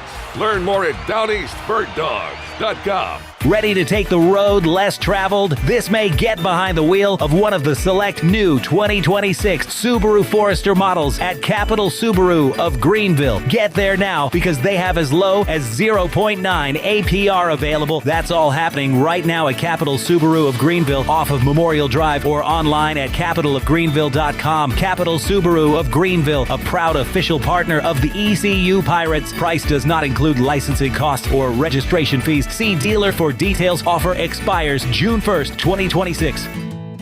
I'm Sam Jones, and for more than 3 generations, my folks have kept the fires burning for Eastern North Carolina Whole Hog Barbecue. At Sam Jones, you'll find our smokehouse pumping out wood-fired meats cooked fresh every single day. There are no freezers at our place. Everything, and we mean everything, is made fresh daily, including our sides, sweets, and sauces. Stop in and see us, and I bet you'll be able to taste our passion in just one bite. At Sam Jones Barbecue, you'll find plenty of smoke, but no mirrors.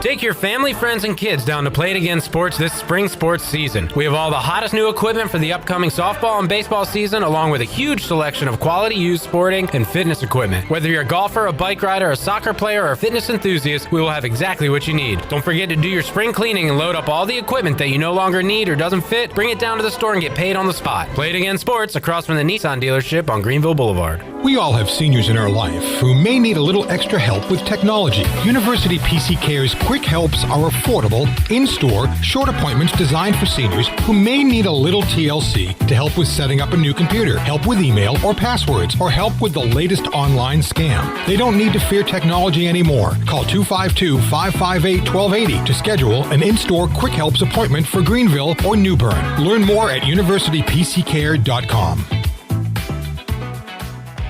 Overtime Tavern is the place to be for great food, cold drinks, and all your game day action with over 10 TVs. Swing in today and try a mouth-watering burger, glizzies, wings, or check out their daily specials featuring some of the best items on the menu. OT's has a weekly lineup of entertainment starting Tuesday with Singo, Wednesday is sports trivia with Clip Brock, and Thursday's local acoustic acts playing the tunes. OT's is located on Charles Boulevard across from the Sheets and is open daily from 11 a.m. to midnight. There's always time on the clock at Overtime Tavern. Hey Pirate Nation, warm weather is here and it's time to get back on the boat. And at Stroud's Marine, they're stocked up with over 26,000 pre-owned parts. They got everything you need from propellers, lower units, trim units, electrical and fuel parts, and just about anything else you need for an outboard. Stay up to date with the latest deals, parts, and promotions by following them on social media. And as always, their mission is to save you money and get you back on the water as quickly as possible. Remember, they're just around the corner. Stop by the shop at 865 Rivet Street in Greenville. For more information, head to StroudsMarine.com. Stroud's Marine, your best source for salvaged outboard parts. This is Isaiah Winstead. You're listening to Pirate Radio, the voice of the Pirate Nation.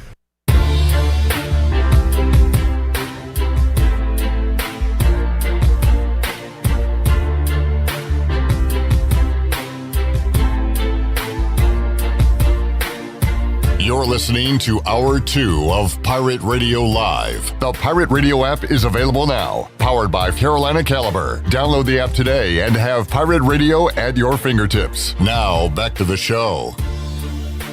Welcome back. Overtime Tavern is located on South Charles Boulevard, right across from the Sheets gas station, and it's your go-to for all the game day action. You can come hungry and leave happy with Philly cheesesteaks, glizzies, juicy burgers, and wings that bring the heat. They are open daily till midnight.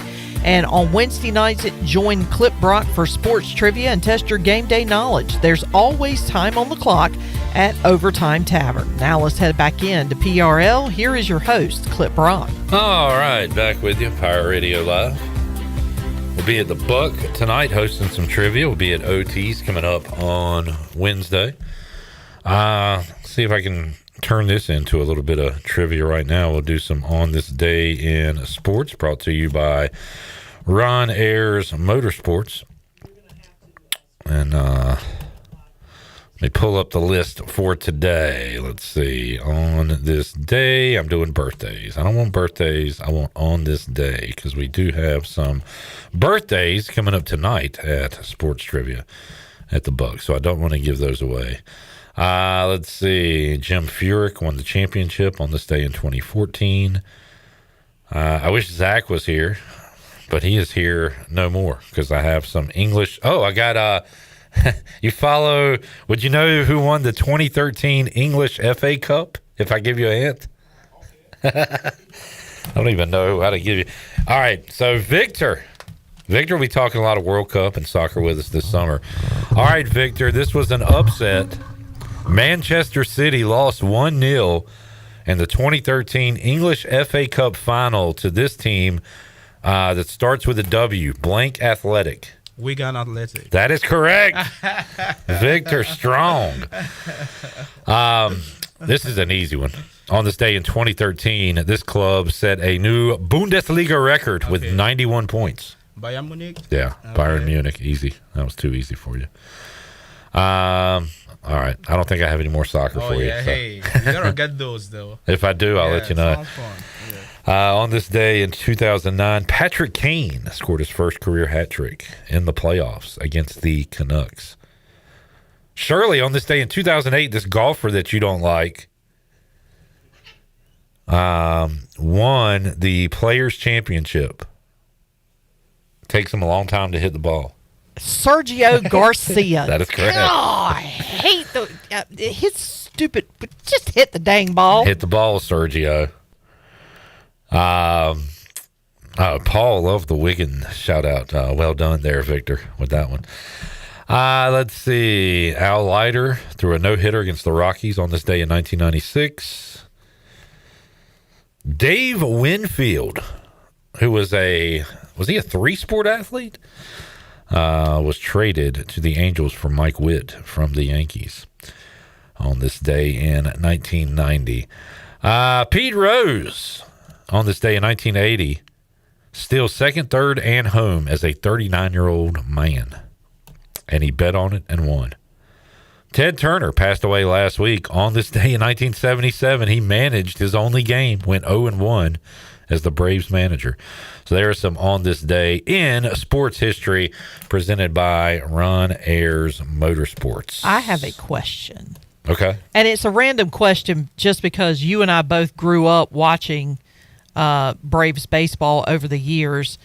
And when Ted Turner had, because I want to say when Dale Murphy was here in Greenville, didn't he tell us a story about how people were complaining that they wanted night games for Braves baseball, and Ted Turner's answer to that was, well, start winning more ball games and then we'll play at night instead of in the middle of the day. But I just thought that it was interesting because, growing up during that time, day baseball was not as common as it is now, and also day baseball on television because you grew up either watching the Cubs or the Braves. Because those were the only two teams you could really watch on television. Well, the Cubs were always on during the day. Oh, yeah. Well, they watched them on WGN and then the Braves at night. Now, correct me if I'm wrong. Wasn't there something about the lights? Wrigley was the last to install lights, and it was in the late 80s or something. It was not that long ago. Yeah, it wasn't that. That's what I thought. I thought at one point they didn't have lights on the field. That's why they played a lot of day games. Yeah. But, and I just feel like it's reversed now. Those of us that grew up watching baseball and it was either Cubs or Braves, we grew up being fans of one of those two teams. Well, the good news now is you can pay and watch your team play. The bad news is it's just it's all over the place. It's Apple, it's Prime, it's Netflix, it's Braves Vision. I've got MLB TV, but some of their stuff gets blacked out. So I mostly just listen to the games like I'm a 80-year-old man. One of my favorite things I love to watch on Saturdays was TWIB. This week in baseball. Yep. And, what was the host name? I don't even remember what the host name was. This week in baseball. But I liked it because it was kind of like the MLB network before the MLB network. It hopped around. It told you, gave you all the action of all the games for that week. You got to see all the highlights. Mel Allen. Shirley, I love This Week in Baseball, 1977 to 1996. I also loved Ahmad Rashad, Inside Stuff. Yes. You remember that on Saturdays? Yes. Monday, he'd go through the whole week and show highlights. And then Tuesday, Wednesday, Thursday, Shaquille O'Neal says no to Hakeem Olajuwon. I loved that so much. I just love TWIB notes and TWIB highlights. TWIB. Yep. This Week in Baseball, weekly highlights format, including TWIB notes. TWIB notes. There you go. Yep, cool stuff there. Let's take a break. We'll come back when we return. We'll talk to Keita Sneed, great ball player in his day, now the softball coach at J.H. Rose. We will have that coming up, Brandon Golden, and our New Blue Pirate Report, all in hour number 3. We're back with you after this timeout.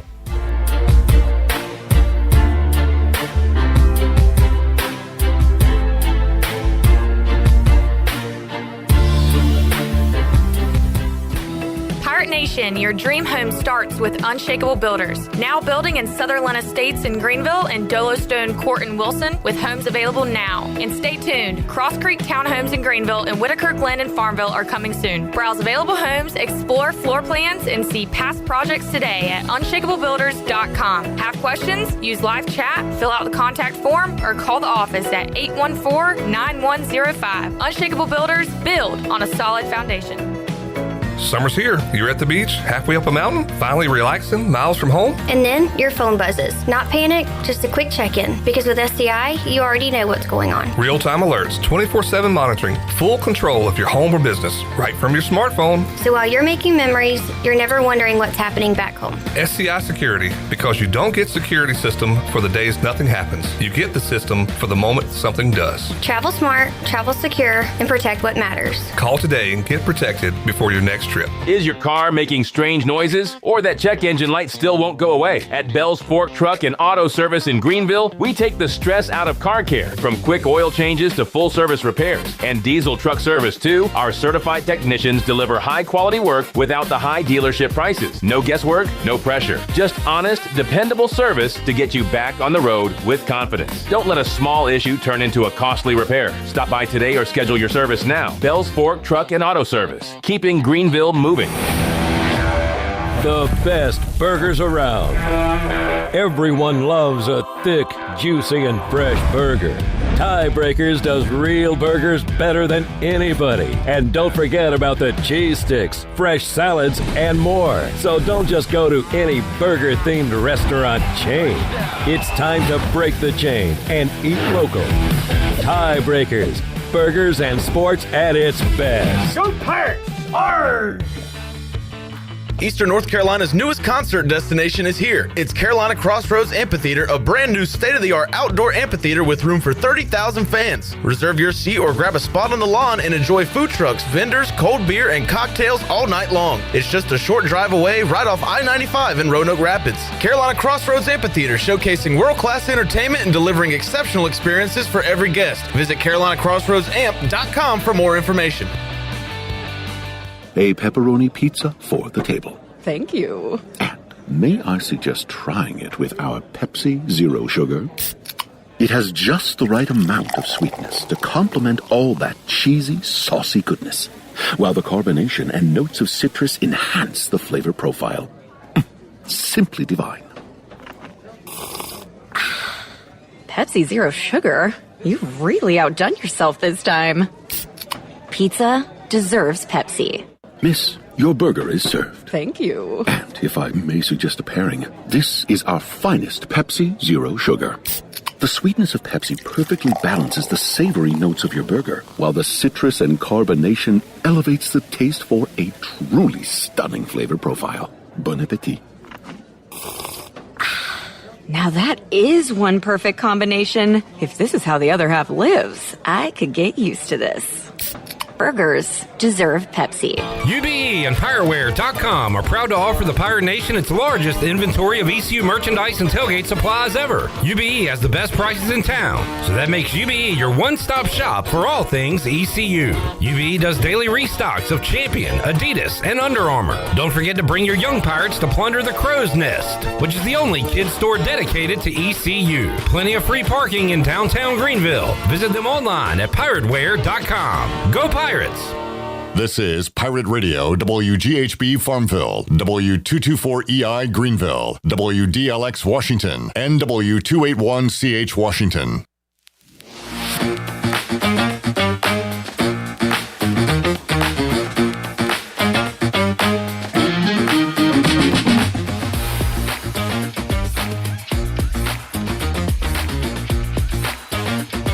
You're listening to Hour 3 of Pirate Radio Live. This hour is brought to you by Carolina Eagle Distributing, celebrating 150 years of Budweiser all year long. This Bud's for you from Carolina Eagle, serving the Pirate Nation since 1989. Now, back to the show.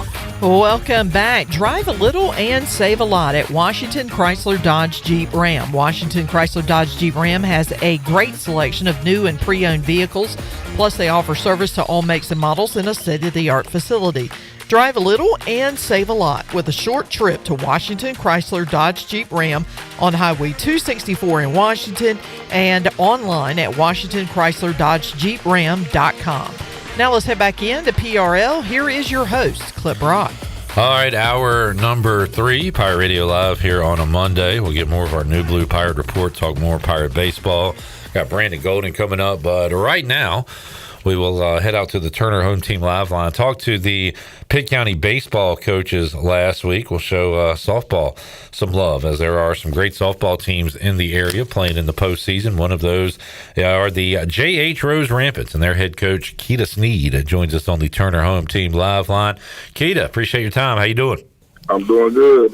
Yes, sir. Well, it's cool to talk to you, man. Let me first, before we get to your softball team, let me ask you about yourself a little bit. So I grew up in Winterville, went to Cox, Conley, played ball and stuff. I had a bunch of buddies that went to Rose, but your name, this is like pre-internet social media. So, like, I heard your name just like word of mouth. It was like some guys like Demetrius Meatball Heath and even my buddy Chris Wilkes. Like I never played baseball with him. He's a couple years older than me, but I got to play softball with him. And it was like playing with freaking Ken Griffey Jr. here. But did you know you had one of those names that was kind of popular amongst Pitt County, even if people hadn't seen you play, they heard about you? Yeah, I think so. Speaking of those two guys, awesome people. I love Meatball and Chris. Great guys, man. I graduated in '97, and I was part of the state championship team for RV. The first one, I was the MVP of that. So I played 3 sports at Rose and got inducted into the Hall of Fame. So I had a pretty good career. Nice little 4-year run back in the day. So my kids pick on me a lot about it because they say, everybody knows you, Dad. They all went to Rose, and I got a baby that's in middle school, and they're like, Dad, everybody always talks about how good you are. So, I'm thankful, man. And it sucks. We don't get to see the highlights on social media, but the good part is you could embellish it even more. Like if you had a 200-yard rushing game, you could say it was 400, and nobody will know. So. I can play a little stats if I wanted to. No, that's cool, man. That's cool. Well, how did you get into coaching softball? Very interesting question. Only a few people kind of know this. They think because I'm a dad, I've coached 3 daughters already at Rose, so they thought I got into it because of that. But actually, I didn't want to coach. I've done a lot of coaching with youth sports and stuff like that. I used to work at South Greenville Gym with Troy Smith, so I was doing coaching, but as far as coaching girls, I was like, I don't know about that. So it was really interesting. My oldest daughter, who coaches with me now, Naya, she started playing at Rose her 9th grade year, and, Rose High program, it wasn't too good at the time. So, I was going to the games and seeing kind of that they needed some help. So I just asked her to, just talk to the coach at the time, Coach Liz Barbie, who's one of our assistant ADs at Rose. I said, just ask her, can I come out there and help and work on some fundamentals? And it's funny because she went and asked RV and some of the older coaches, Coach Gibb and Coach Rankins, about me, and they were like, you need him. Like, he don't need the help. He need to be with you. So she came back to me and kind of threw the offer, and I was like, well, just let me do the workouts first, and we'll see where it goes. So I'm thankful for her because, I coached with her as assistant coach that first year, and then she stepped down the second year. I applied for the job with Coach Manus. So I'm grateful for her and Coach Manus for giving me an opportunity, and I actually fell in love with the sport, and it kind of went from there. That's awesome. Talking to Keita Sneed today on Pirate Radio Live. How different is it, Keita, and also the similarities between baseball and softball? Because look, similar in some ways, right, but a totally different game in other ways. I tell you, I fell in love with the speed of it. It's very fast. It's a smaller field. I think the girls, the cheering aspect and being more involved in it. Right. And they work really hard. Like they, over the years, I've had girls that wouldn't miss a workout for nothing. I mean, in the off season or nothing. So they're real dedicated. But definitely the speed, because now I don't really watch baseball like that anymore. I might go to a major league game or a Durham Bulls game every now and then. But like softball, you come in my house, it's a game on TV, or we go to, Duke games. I love ECU softball. I go to all their games I can get to. So it's become a passion for me. So still love baseball, but yeah, the speed and I think the intensity of the softball game, I fell in love with it, and it's hard to get away from. That's awesome. Talking to Keita Snead. Great run by Shane Winkler and the Pirates. Came up just short in the championship, but he's got a good program over there at ECU right now. Keita, when you think softball, you think of 3-2 and 4-1, some lower scoring games. Man, you got some 19s and 13s and 12s and 11s on the board this year. So looks like a lot of offense coming from your Rampants. Hey, they've done a real good job of hitting really the last 2 years. I've been blessed to have some young girls come in that had, played travel ball and kind of knew the game a little bit more, because I was used to having to kind of be more hands-on and teaching girls that had never played for years and trying to wait for them to kind of catch on. So I actually finally got a class that came in that had already played. So I was blessed with that. And, they have been tearing the ball up this year. And the weird thing is they've been hitting better against the better pitching than some of the, slower pitching. So I think that's going to be a plus for us going into the playoffs. And we've already done it the first game in the playoffs. So hopefully that'll continue. Keita, I always say that I was jealous of my buddies that got to play Greenville Little League, because I played Winterville, Little League, and we didn't have the headlines and the awesome ballpark and all that stuff. But how many folks outside of Pitt County are jealous of what the softball has here with the Sarah Law Complex and just the great, the World Series teams and the travel ball that's around here? I mean, what a great area for softball for girls. You just said it. You got girls coming to you that already know kind of the fundamentals and everything. They just need the motivation and a little bit extra. But man, we got a great area for softball around here. Hey, it's a great area for sports, period. Yeah, that's true. Yeah. Definitely softball and baseball is the pinnacle. I played Greenville Little League. I played for Sports World, Coach Ron Wing. We went to the city championship back in the day, so I came up in there. I played since I was in Pee Wee, so I met RV, Coach Ronald Vincent, way back when I was like 5, 6 years old, and come to find out him and my dad used to play against each other when they were. Man. So that's how deep-rooted baseball is in Greenville, North Carolina, and it's just a tradition that's going to continue, it looks like. So it's a great place to be if you're a baseball or softball player. You need to get RV to retire, so maybe you can catch him in wins one day, Keita. Hey, I don't think that's going to anybody. He is still going, man. Hey, I found this out about RV a couple weeks ago. Said despite all the years, all the games, he's never been ejected from a game. How about you, Keita? You got into it with the umps at all over the years? Man, I got into it. I didn't even really get into it with him. He kind of came at me. I've been thrown out of one game. And if you let my daughter and some of my players tell you, they'll be like, that's probably amazing, because I can get a little flustered every now and then. But I've done better over the last few years, I think. There we go. Hey, who are some of the ladies that have been carrying it for you this year, Keita, and who needs to play well tomorrow night and beyond? Who are some of your players you're counting on now?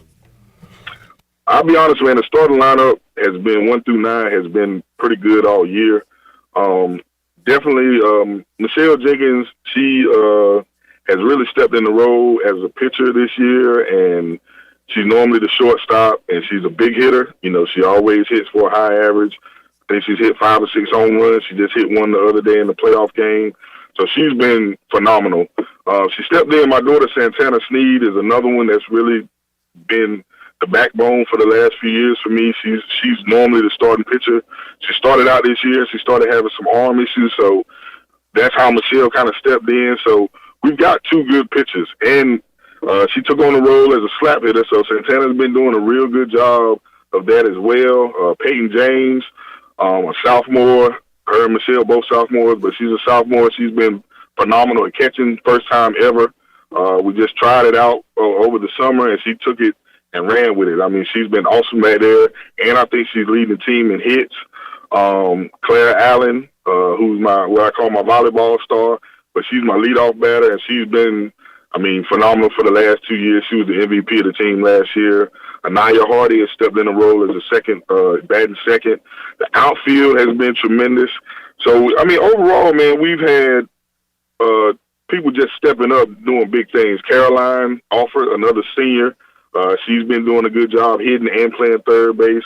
So, I mean, I could just kind of go down the whole team. They've just made tremendous plays at great time. Like I said, we talked about the hitting.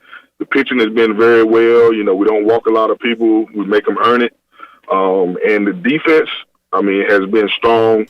I give a shout-out to Kaylee Joyner, my only freshman that came this year. She stuck it out. She went to second base and has kind of taken that over and did a really good job with that, too. Riley, Shaw, and Ava.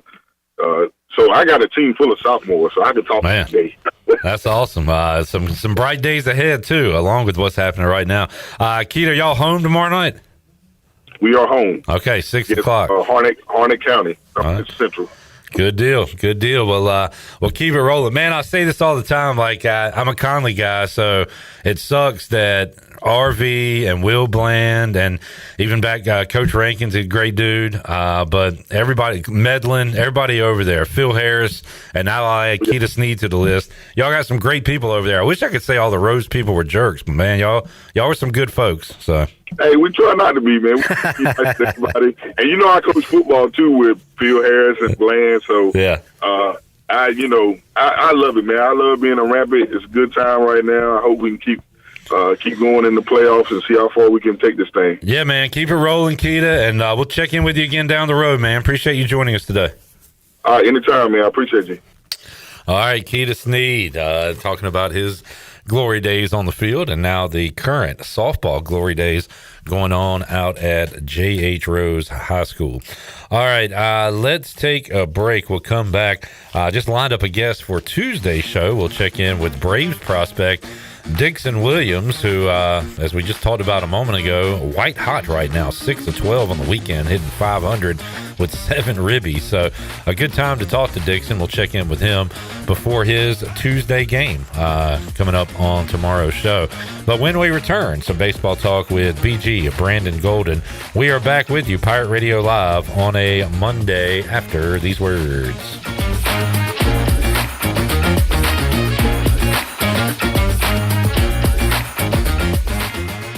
Jeff Stein here, back at you from Brown & Wood Buick GMC. And check this out, Pirate fans. We got Envision, Buick, Encore GX, Envistas, and Enclaves, all at 0.9% and up to $2,250 off. For service, we've got buy 3 tires, get 1 for $1, only at Brown & Wood Buick GMC. We have 4 brands, 3 generations, 2 rooftops, and 1 goal to make sure you leave a happy customer. Only at Brown & Wood, home of the lifetime powertrain warranty.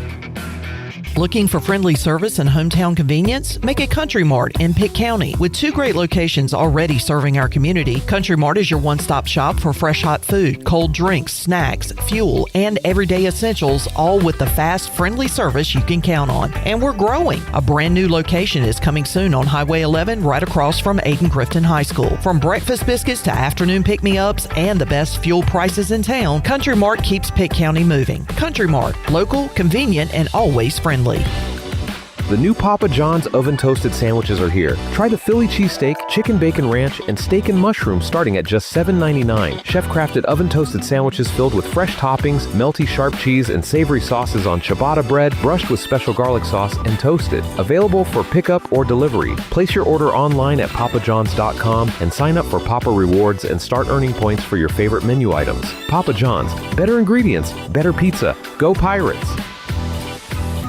The convenience of Pitt Greenville Airport is waiting just outside your front door. Service is back, so you're connected to destinations worldwide through flights from American Airlines. Plan your next trip. Book your flights today at flypgv.com or aa.com. Good news, business travelers. PGV and American Airlines has added a new early morning flight available now. Book today at aa.com and be on time for that connection in Charlotte. Fast, convenient, and close to home, PGV has American flights perfect for your next trip. PGV, where the Pirates fly. Play ball! Greenville, it's time to play ball. The Greenville Yard Gnomes are back, and tickets are on sale now. Bring the whole family out for big hits, wild promotions, and non-stop fun all night long. From fireworks to theme nights, every game is an experience you don't want to miss. Cold drinks, great food, and the best atmosphere in town. Don't wait till it's sold out. Grab your seats now. Get your tickets today at yardgnomesbaseball.com or at the box office. You know Pip Printing for custom printing and marketing, but do you know they also do custom apparel? Need a company store for your employees, team, or just to sell your custom apparel online? Pip has the team in place to get that up and running for you in no time. Come into our store at 3185 Mosley Drive in Greenville and check out the clearance sale on jackets and coats. Brands by Cutter & Buck, Gildan, and Carhartt with some items as low as $10. At Pip, we do a lot more than you think. Call or come out to see the We Do people at Pip Printing. Before anyone walks into your business, the outside is what they see. Make sure your first impression is a good impression with the right curb appeal. Hi, this is Daniel Andrews from Dan Andrews Lawn Service. We specialize in making your business look great. Let us handle all your professional landscaping needs. We do it all so you don't ever have to worry. Residential services are also available. Call us today at 717-8006 and we'll come out and give you a free quote. Taking care of your landscaping needs is all we do, and we've been doing it for over 20 years. You can trust our reliable team at Dan Andrews Lawn Service, covering all of Eastern North Carolina. If you're hungry for a great steak with honest-to-goodness flavor, head over to Larry's Steakhouse, open Monday through Saturday at 11 a.m., serving up hand-cut, aged ribeyes, tender grilled salmon, bold grilled shrimp, and juicy grilled pork chops, all right off the flame. Pile your plate high with a 25-item salad bar. Try one of our hearty daily lunch specials. Larry's Steakhouse, good food, good folks, and a good time. Located at 2800 East 10th Street across from the old Highway Patrol Station. Call 751-6510 for takeout and reservations. Larry's Steakhouse. This is Parker Bird from ECU Baseball, and you're listening to Pirate Radio, the voice of the Pirate Nation.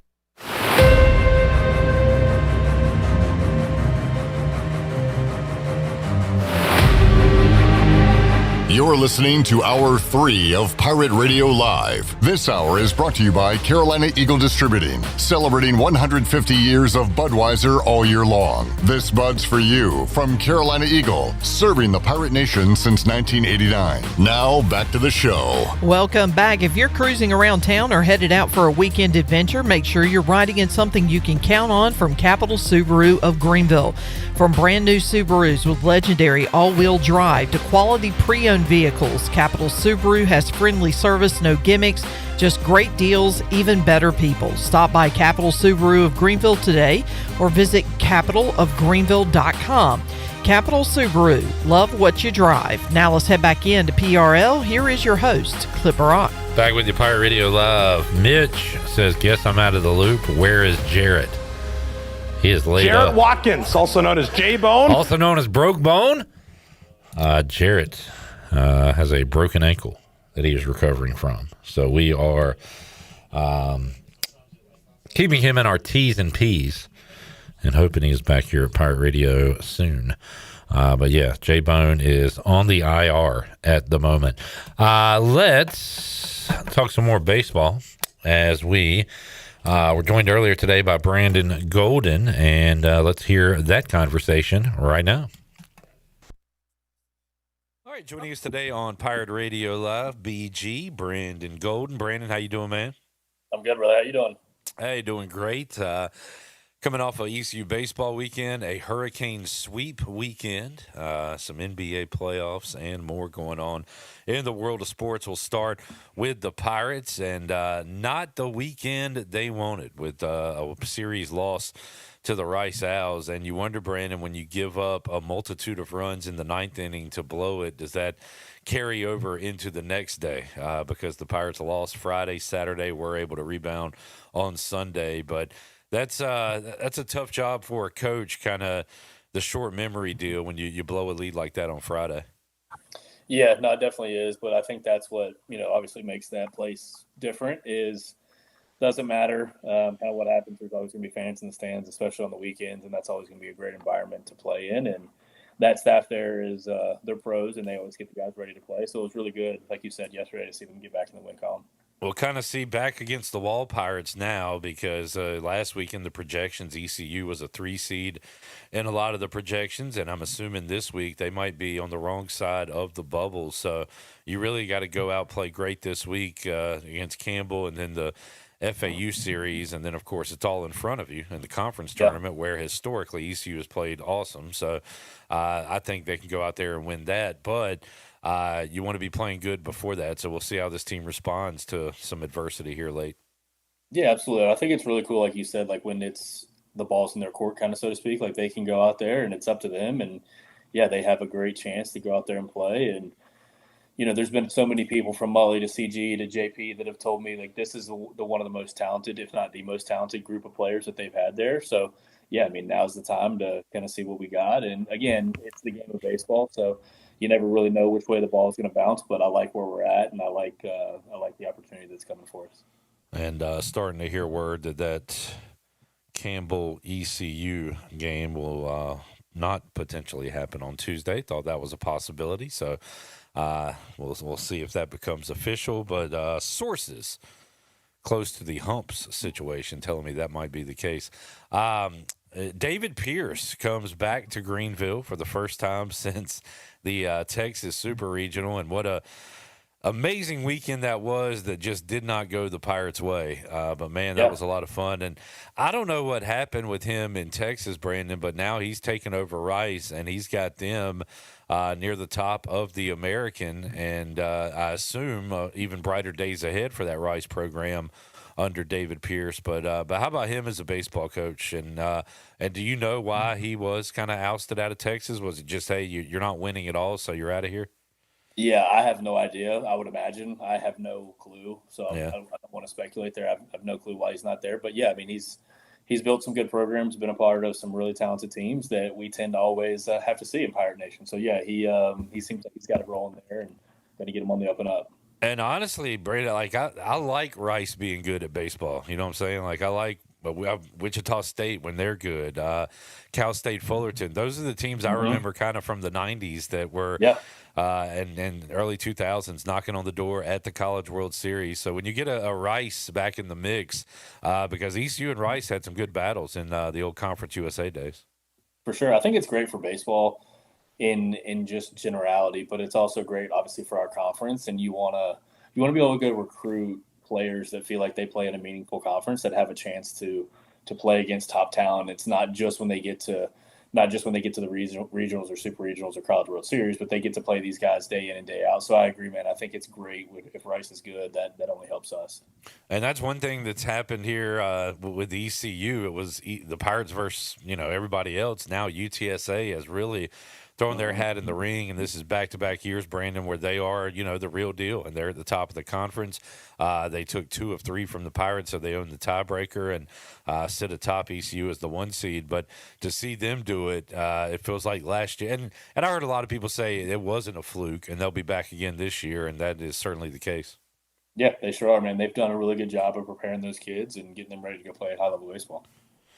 I was last week looking at the projections. I'll try to remember off the top of my head. It had ECU as a 3 in Starkville and Hattiesburg, so 2 Mississippi schools, Chapel Hill and Athens. Those were the 4 I saw. So I don't know, Brandon, if you got to pick a destination for a regional to go to see the park, to see the fans, to just take in the environment, what would kind of your top few be that you would like to visit?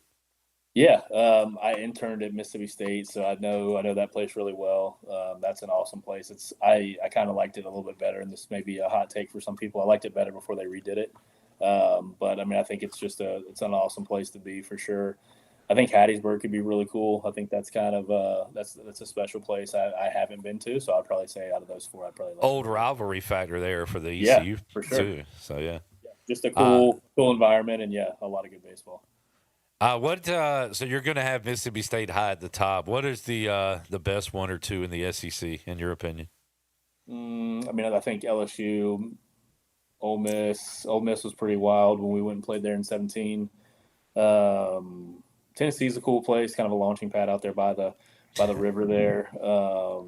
But yeah, I would say probably Mississippi State, LSU, and Ole Miss. I'm sure I'm leaving some people out, but yeah, there's some awesome venues obviously in the SEC. How about ACC, Brandon? Because we've been to, postseason baseball in Chapel Hill. We know Raleigh can, but I mean, Greenville compares to those as far as atmosphere goes, right? So how about outside of the state of North Carolina? Anybody, Florida State, Clemson, is it those, I guess? Yeah, I would say probably like some of those. Let's see, who else in the ACC? We're pretty close to a lot of them around here where I'm at. We've been to Virginia. I didn't feel like it was that amazing of an atmosphere, but it was a good. Georgia Tech, they do anything down there? I don't know. Yeah, I think they probably get it rolling, but I would say Florida State's probably the rowdiest. I'm going to say, where was I? I was with Charleston Southern maybe when we went there. We went there. It was there for a football game, so it was when I was working football with Charleston Southern, so I got to go over there and see some of those guys, but never been there for a game. But yeah, I would say the Pirates kind of hold it down as far as North Carolina goes, just with the atmosphere environment comparative to a lot of the ACC schools around. Let me do my weekly check. They lost the game last week. UCLA is now 46-5. 26-1 in conference play. Did that one come last week, or did they already have a loss? Let's see. But man, that is just incredible to have 5 losses at this point in the season. Yeah, it's pretty special. That's for sure. Let's see. May 9th, they lost to the Oregon Ducks. So they went that long with that. Oregon ranked, of course, and a good baseball team. They went that long without a conference loss. That's tremendous. Yeah, it's pretty impressive. All right. Brandon, saw a highlight, and the Rays player was the junior, is it Camarero? The guy I'm talking about for the Rays. Mm-hmm. Struck out against, and I don't know the Red Sox pitcher, young guy. I think the Rays are up 3, and the pitcher strikes him out and kind of does a Norby, but then continues it and is fired up. Never looked at the bat or anything, and Junior kind of looked at him and looked like he was confused. Yeah. And it looked like a normal college baseball kind of play because there's a lot more emotion. Sometimes you don't see that in the majors, especially as we get towards, like, we're not in the middle yet, but the dog days of summer and everything. But it almost looked like, hey, man, what are you doing all this for? And I read the comments on Reddit, and it was a case where they said nobody's in the wrong here. The pitcher's fired up because maybe down 3-0, he gets a big strikeout that could rally something, and the batters kind of look at him like, hey, man, are you showing me up? But he wasn't showing him up, but they understood why he was kind of looking at it too. I like the celebration and stuff. We had this weekend, Davin Whitaker, it's a home run. Yeah. He kind of looks over at the Rice bench. Now, that's a little bit different. That's kind of bringing it on yourself there a little bit. But how do you feel about the bat flips, the stare downs? Like, is there a line you cross sometimes in those things? Yeah, I mean, obviously, I think there definitely is, but like I think the line's so arbitrary. It's like if they're like to that point exactly. It's like if Davin bat flips, like I'm going to be fired up, and if I'm in the other dugout, I'm probably going to be pissed. But right, exactly, yeah. Side of it you're on most of the time, yep. And just understanding like these guys see it from the time they're little kids nowadays, all the way up to the big leagues. Like if a big leaguer's going to stand there and watch a ball fly until it lands, then they're probably going to try to do it too. Yeah. I think it's just one of those things where you hope you're on the other side of it. We've talked about it all the time. It's like, what's the best way to get somebody not to bat flip? It's like, well, just don't put the baseball right down the middle where they can hit it from 450 feet, and then they probably won't bat flip on you. So I think just understanding like what's happening in the game and how you can create a situation where that doesn't happen to you. I think that's the most advantageous thing to try to think of in those moments. But everybody has the competitive juices flowing, and of course, nobody wants to be shown up, or should you show people up. But at certain times, like, it kind of is what it is. And I think it's unfortunately, I think it's a part of the game now. So I think people are just going to have to deal with it and kind of continue to move on unless a governing body comes in and stops it.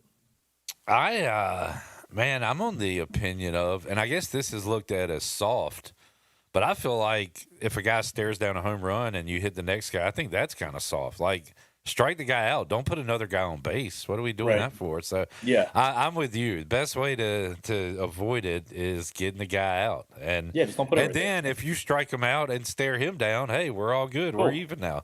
Exactly. Yep. Yeah. Exactly.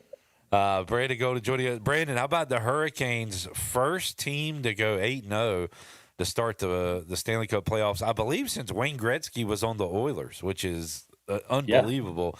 Cannot believe it's been that long. But man, they got it rolling against Ottawa and Philadelphia, and now, damn, they got a long. They might as well go take their vacation now. They got a long wait. Yeah, no doubt. Yeah, it's pretty awesome, man. Like you said, I think it's super cool to see. I don't know that I've seen something like that in my lifetime, is paying attention to hockey the way that I have in the past few years, which still isn't as much as I probably should. But yeah, man, I mean, 8-0, like there's been a ton of people talking about it, and it's pretty impressive for sure. Montreal wins last night, so I think that series is 2-1, and I got a feeling them and Buffalo are going to go 6-7 games. So again, going to be a long wait for the Hurricanes, and it's them and the Avalanche who look like they might be on a crash course. Although Colorado did lose a game the other night in their series, so they will not do the Hurricanes and go 8-0, but could go 6-2, 7-1. But it looks like Canes Avalanche, but still some things to be determined there. Brandon Golden joining us. Brandon, we'll wrap it up. I know I brought this up with some folks. I don't know if I did with you. Did I ask you about the Ohtani and Clayton McCullough interaction from a couple weeks ago? No, so did you see that where, first of all, McCullough and Ohtani, when he's going up to bat, they kind of do a hat tip or whatever. And then Ohtani gets the first on a single or a walk, and he headbutts the first base coach. Well, that was him and Clayton's thing, and it's right by Clayton's dugout.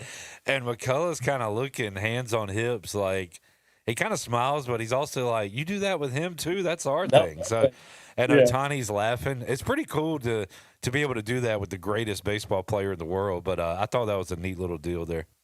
That's awesome, man. There's so many cool things. And again, like I talk about this all the time and anything that I'm involved in, but like the relationship side of things, it's like that's something that Clayton and Shohei will have for years. And it's just super cool, like you said, to see that and the interactions, even though they're fiercely competitive and trying to beat each other all at the same time. Especially. Were you there when Ohtani was there, Brandon? No, I was not. I was not. I was after your time. Freddie came the last year that I was there. Yeah.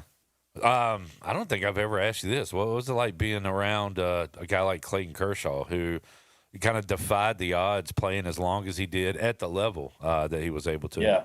Yeah, man. Being able to see, like, I was mostly on the minor league side, but being able to go over to the major league side and just watch what those guys did and how they went about their business, it was completely different than what happened on our side over at the minor league level. Like, the minor league side, you would kind of teach guys and you would put them in positions to be successful. Guys like Kershaw and Mookie Betts and Bellinger and just the list goes on with Corey Seager. Like all those guys would kind of talk to the staff and explain to them what they needed and how could they be supportive for what they were trying to do. So it was a lot more player led on the big league side, which was awesome to watch for sure.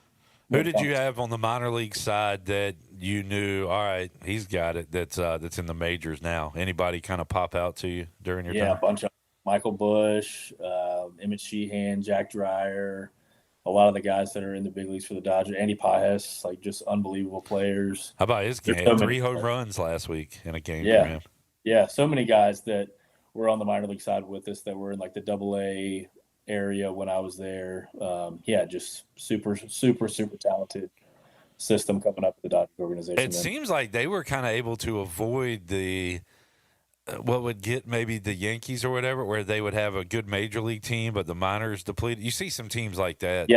But I feel like the Braves, as a fan, like the Braves have always had a tremendous minor league system for whatever reason. And but the Dodgers too, I'd always kind of look and see, all right, this is going to run out. What do these contracts look like? Mm-hmm. But then they would be ranked at the top of the damn minor league. So it'd be like, well, no doubt. but that's awesome for an organization to have both going.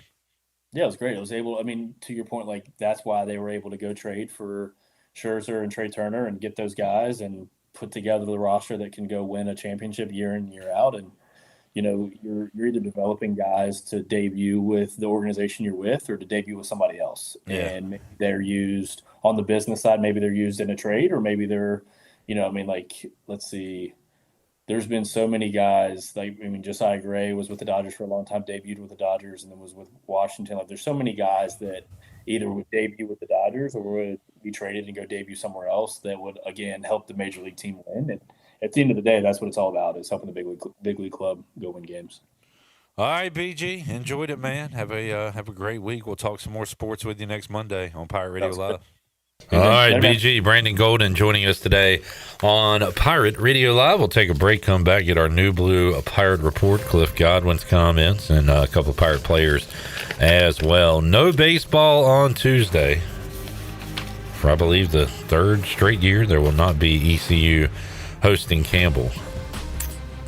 And, yeah, kind of frustrating. And on that note, something Shirley saw a moment ago. We'll talk about that too in conjunction with the game not happening tomorrow. Back with you, Pirate Radio Live, on a Monday after this.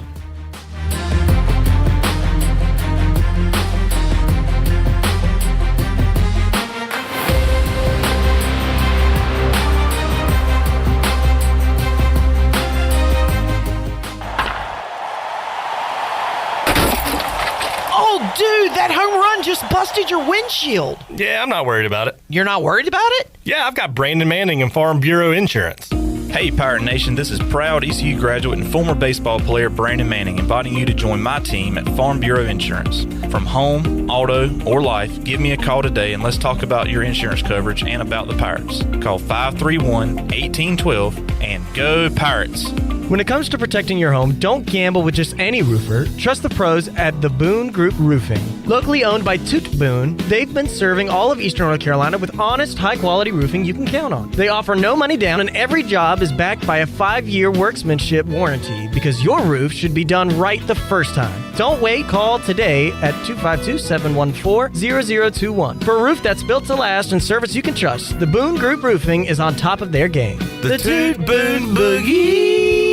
May is Celebration Month at Basil's in Greenville, and we're celebrating all ECU graduates. Stop in today and check out Basil's new specialty menu, packed with bold, flavorful dishes like shrimp tacos, taco salad, chipotle chicken pasta, and taco pizza. Plus, don't miss our weekly specials, $4.50 margaritas every Tuesday and $3 North Carolina craft beers on Wednesday. And of course, all your Basil's favorites are always available for lunch and dinner. Eat local, drink local at Basil's, your community restaurant and pizzeria on Fire Tower Road in Greenville. Pirates supporting Pirates.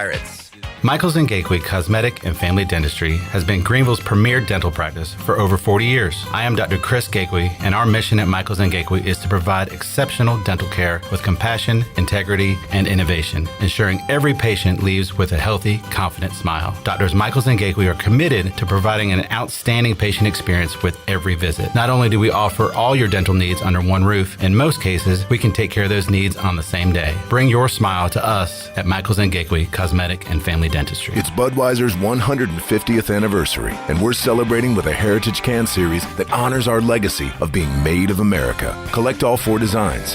For 150 years, this Bud's for you. Enjoy responsibly. Copyright 2026. Anheuser-Busch. Budweiser Lager Beer, St. Louis, Missouri. Carolina Eagle Distributing is celebrating 150 years of Budweiser all year long. For 150 years, Budweiser has been the heart of America beer culture, bringing people together across generations. Cheers to 150 years. This Bud's for you from Carolina Eagle, serving the Pirate Nation since 1989. This is Caleb Reynolds, lead minister at Eastern Pines Church, and I'd love to invite you to join us this Sunday at 9 and 10:30 at 3380 Portertown Road in Greenville. At Eastern Pines Church, you'll find real people, uplifting worship, and a place where your family can grow in your faith. Come see what God is doing right here in Greenville. We'd love to welcome you home at Eastern Pines Church. Visit easternpineschurch.com for more information. Church services brought to you by S&K Trapping, East Coast Grading, Gregory Pool, Driven Details, East Coast Access, Cardinal Lock and Key, and rentafishtank.com. If you're looking to make someone's day a little sweeter, Nothing Bundt Cakes has the perfect treat. From our bite-sized buntinis to our delicious 8 and 10-inch bundt cakes, every cake is baked fresh daily and topped with our signature cream cheese frosting. Birthdays, celebrations, office treats, or just because. There's always a reason for a bundt cake. Come see us in Greenville in the Law Promenade Shopping Center near Longhorn and let us help you share a little joy, one bundt at a time. Nothing Bundt Cakes. Make life a little sweeter every day.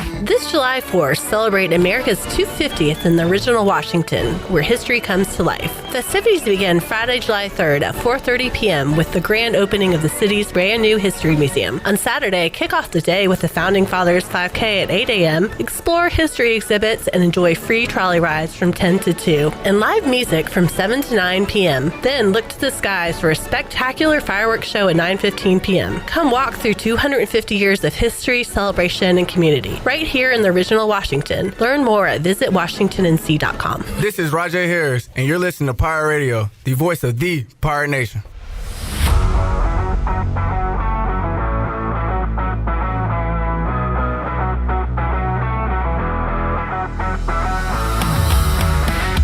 You're listening to Hour 3 of Pirate Radio Live. This hour is brought to you by Carolina Eagle Distributing, celebrating 150 years of Budweiser all year long. This Bud's for you from Carolina Eagle, serving the Pirate Nation since 1989. Now, back to the show. Welcome back.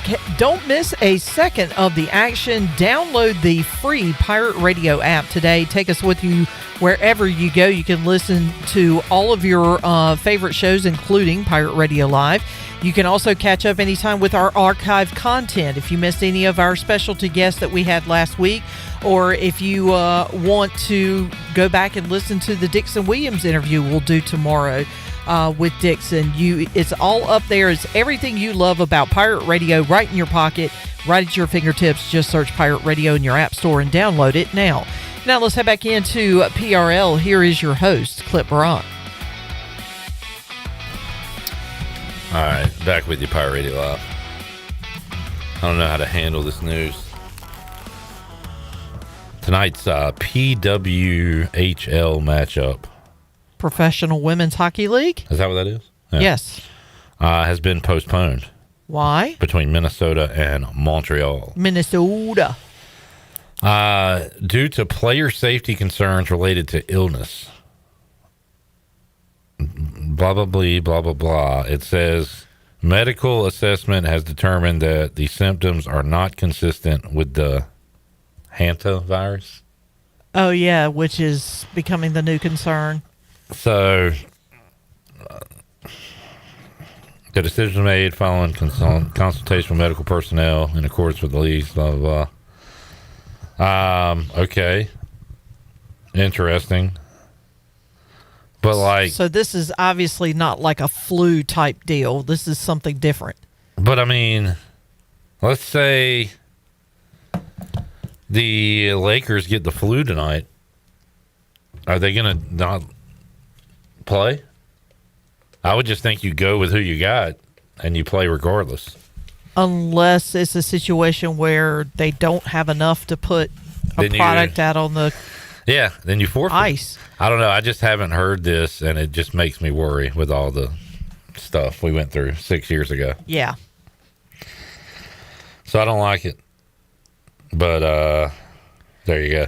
Well, hopefully this is just an isolated incident and it's not a sign of things to come. Oh, yeah. Because we can't do that again. I hope not. We can't do it again. All right, moving along. Our new Blue Planet report. If you have issues with your heating, cooling, plumbing, right? And this time of year, days like today, you need heating and cooling. It is cold outside. I had a jacket in my car for at least 6 months. And for some reason, I decided, hey, I should probably take my clothes out of my car. And now I went to my car to get a jacket, and there was no jacket there to get. So shame on me for trying to clean up my car. We got multiple interns in the house. This is going to be a bit of an experiment week. Nick is gone. Zach is gone. Jarrett's hurt.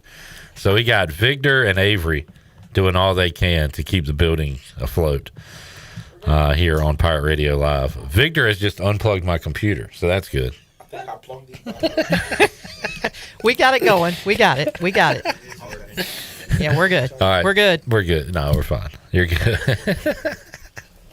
This is one of those computers that if it's not charging, it cuts off. So my computer just cut off immediately.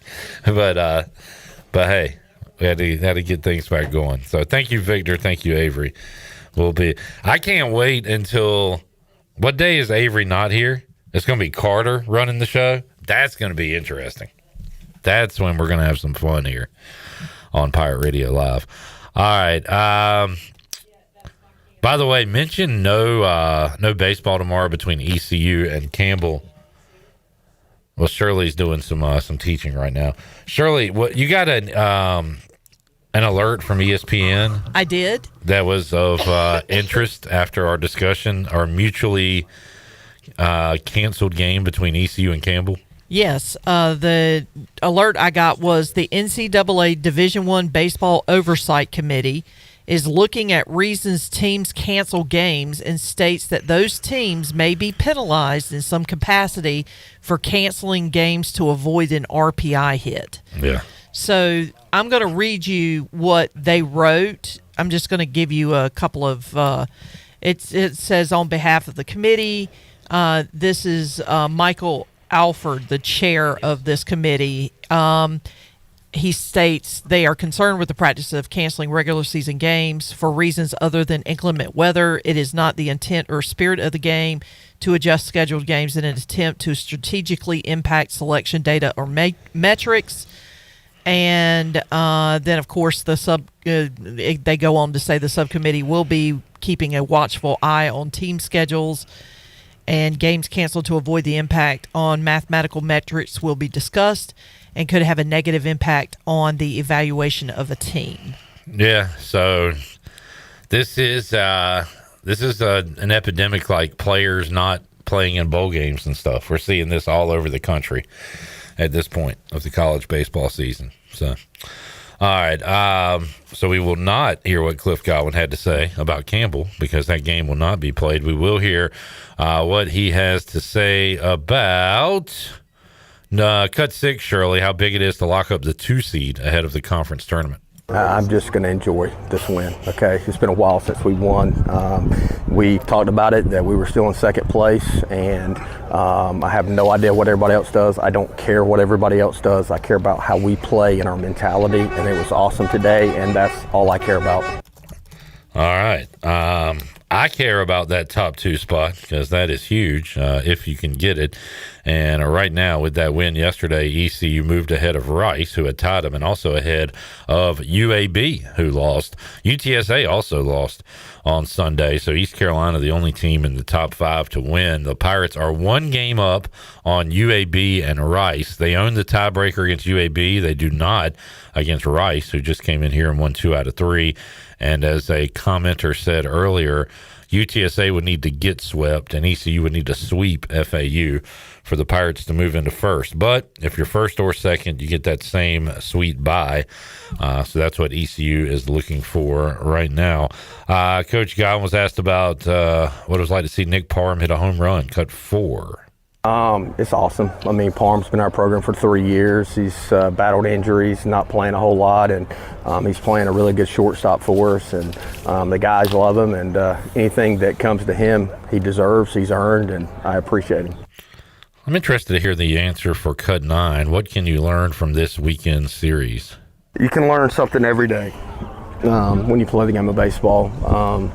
You can learn that you can hit the ball just like you want it, and it goes to somebody and you're out. And in life, you can do everything right, and you can still not get the result that you're looking for. So I just want our guys to continue to play as one unit because we're not good enough to play as individuals. We're not deep enough, but we're deep enough when we play as a team. All right, let's hear from Ethan Rose. Talk about the mindset when you got into those jams. Cut 1. My mindset is just to attack and trust defense behind me and just know that if I get out of the inning, I got great guys behind me to come in, and we'll score enough runs to just hold them there. Are there any MLB pitchers you compare your style of pitching to? Cut 5. So Tyler Rogers of the Blue Jays now, he plays with Savage. He's got a really low slot, and then Brian Thompson, he's on the Diamondbacks. He throws just about where I'm at, so it's really cool to watch them play at the major league level. Cut 2 from Nick Parham, Shirley. He talks about the dinger. I played some first base in high school, some shortstop for sure, but we practice that a lot. PFBs are a huge thing we practice, so it was just really sinking my training there. That was Ethan Rose talking about his defense. Cut 2 from Nick Parham talking about his home run. I mean, it felt really good. It felt good to give some insurance to our pitchers who really shoved today. Is Cut 3 worth running? Shirley gets interrupted by a teammate. Should we run that? I haven't heard it. All right, this is Nick Parham trying to answer a question, and he's interrupted. I mean, it's just preparation. Yeah, Nikki P, baby, let's go! That was definitely worth it. That was a great cut right there. And cut 5, how much you enjoying the final week of the regular season with the seniors? I mean, I love those guys. We're really playing for them, playing to get them some more games and really get going, yeah. New Blue Pirate Report. New Blue can help you with your heating, cooling, plumbing, electrical, whatever you have issues with. New Blue is there to help you out, and you can contact them. You can go online, callnublue.com. All right, we got one last break to take. Let's do that, and we'll come back and wrap it up here on a Monday after this.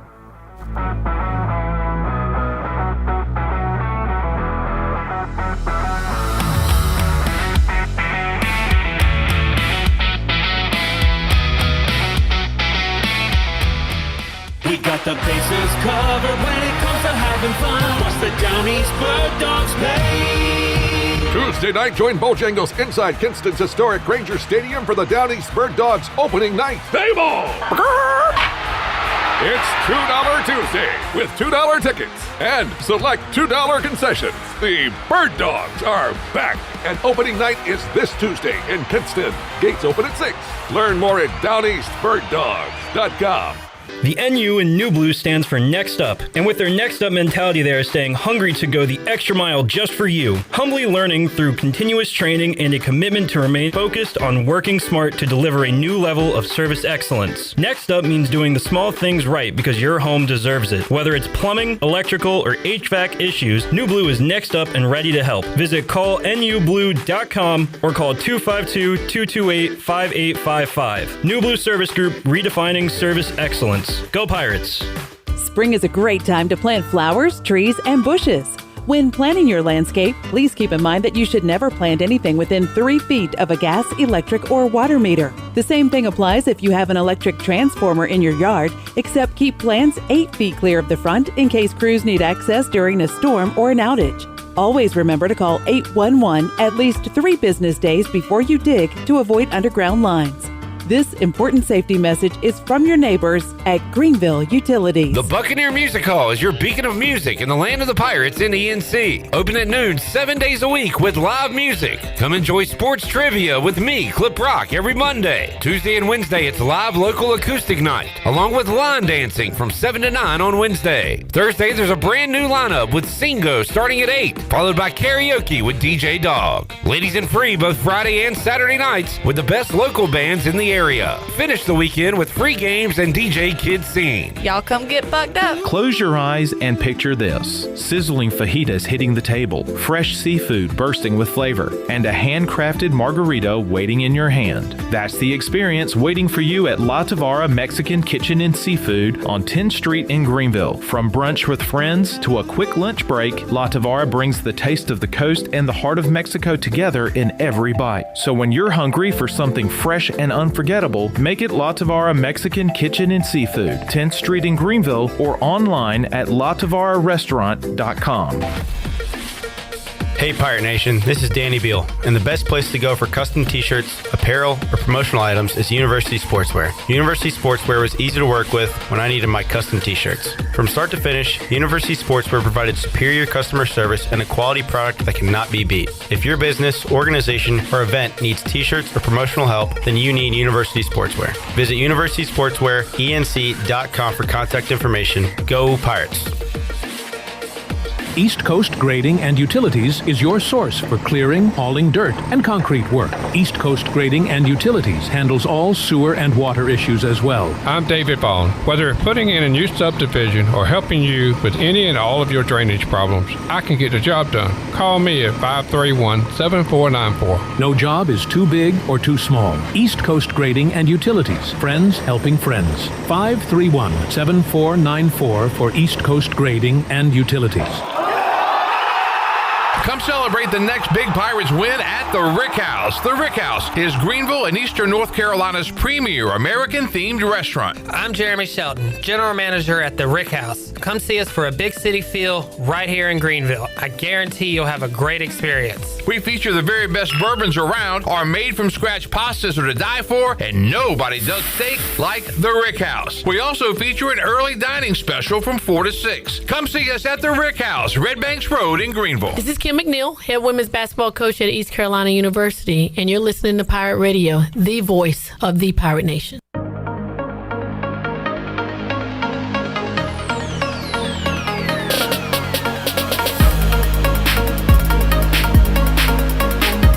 You're listening to Hour 3 of Pirate Radio Live. This hour is brought to you by Carolina Eagle Distributing, celebrating 150 years of Budweiser all year long. This Bud's for you from Carolina Eagle, serving the Pirate Nation since 1989. Now, back to the show. Welcome back. It was a good day to start the week off. The Dow was up 95 points and closed at 49,704. The NASDAQ was ahead 27 and finished at 26,274. The S&P was ahead 13 points and finished out the day at 7,412. That is your Wells Fargo Advisors Stock Market Report. For a personal look into investing, call Wells Fargo Advisors today at 756-6900 in Greenville. Wells Fargo Advisors, LLC, member SIPC. Now let's head back into PRL. Here's Clip. All right, let's hear our sounds of the day. You got Brooks Hill. 20 seconds left to go here in game 4. It's pinned up against the wall. Wilson's got it, sends it off the back glass. Binghamton able to get the clear. Clock will strike midnight for Cinderella, but signals the arrival of the Black Bears dynasty. It's a three-peat for the Binghamton Black Bears. Brooksy on the call. Shout out. 12K have watched that. Well done, Brooksy. Online. Well done. On YouTube. Shirley, can we hear the announcer getting hit in the stomach with the ball? Yes, we can. Hold on. The 1-1. Coming towards me. And it just hit me in the stomach. Me. That was quite unfortunate. This is my favorite part. I am all good. Don't even worry about it. What's her name? The guy starts. Carrie! Yeah, I'm okay down there. Thanks, guys. Carrie! I'm not sure he's checking on me. That will leave a bruise tomorrow. That one's coming towards. That came at me so fast, I actually had no time to get out of the way. All right. Head on a swivel. Me.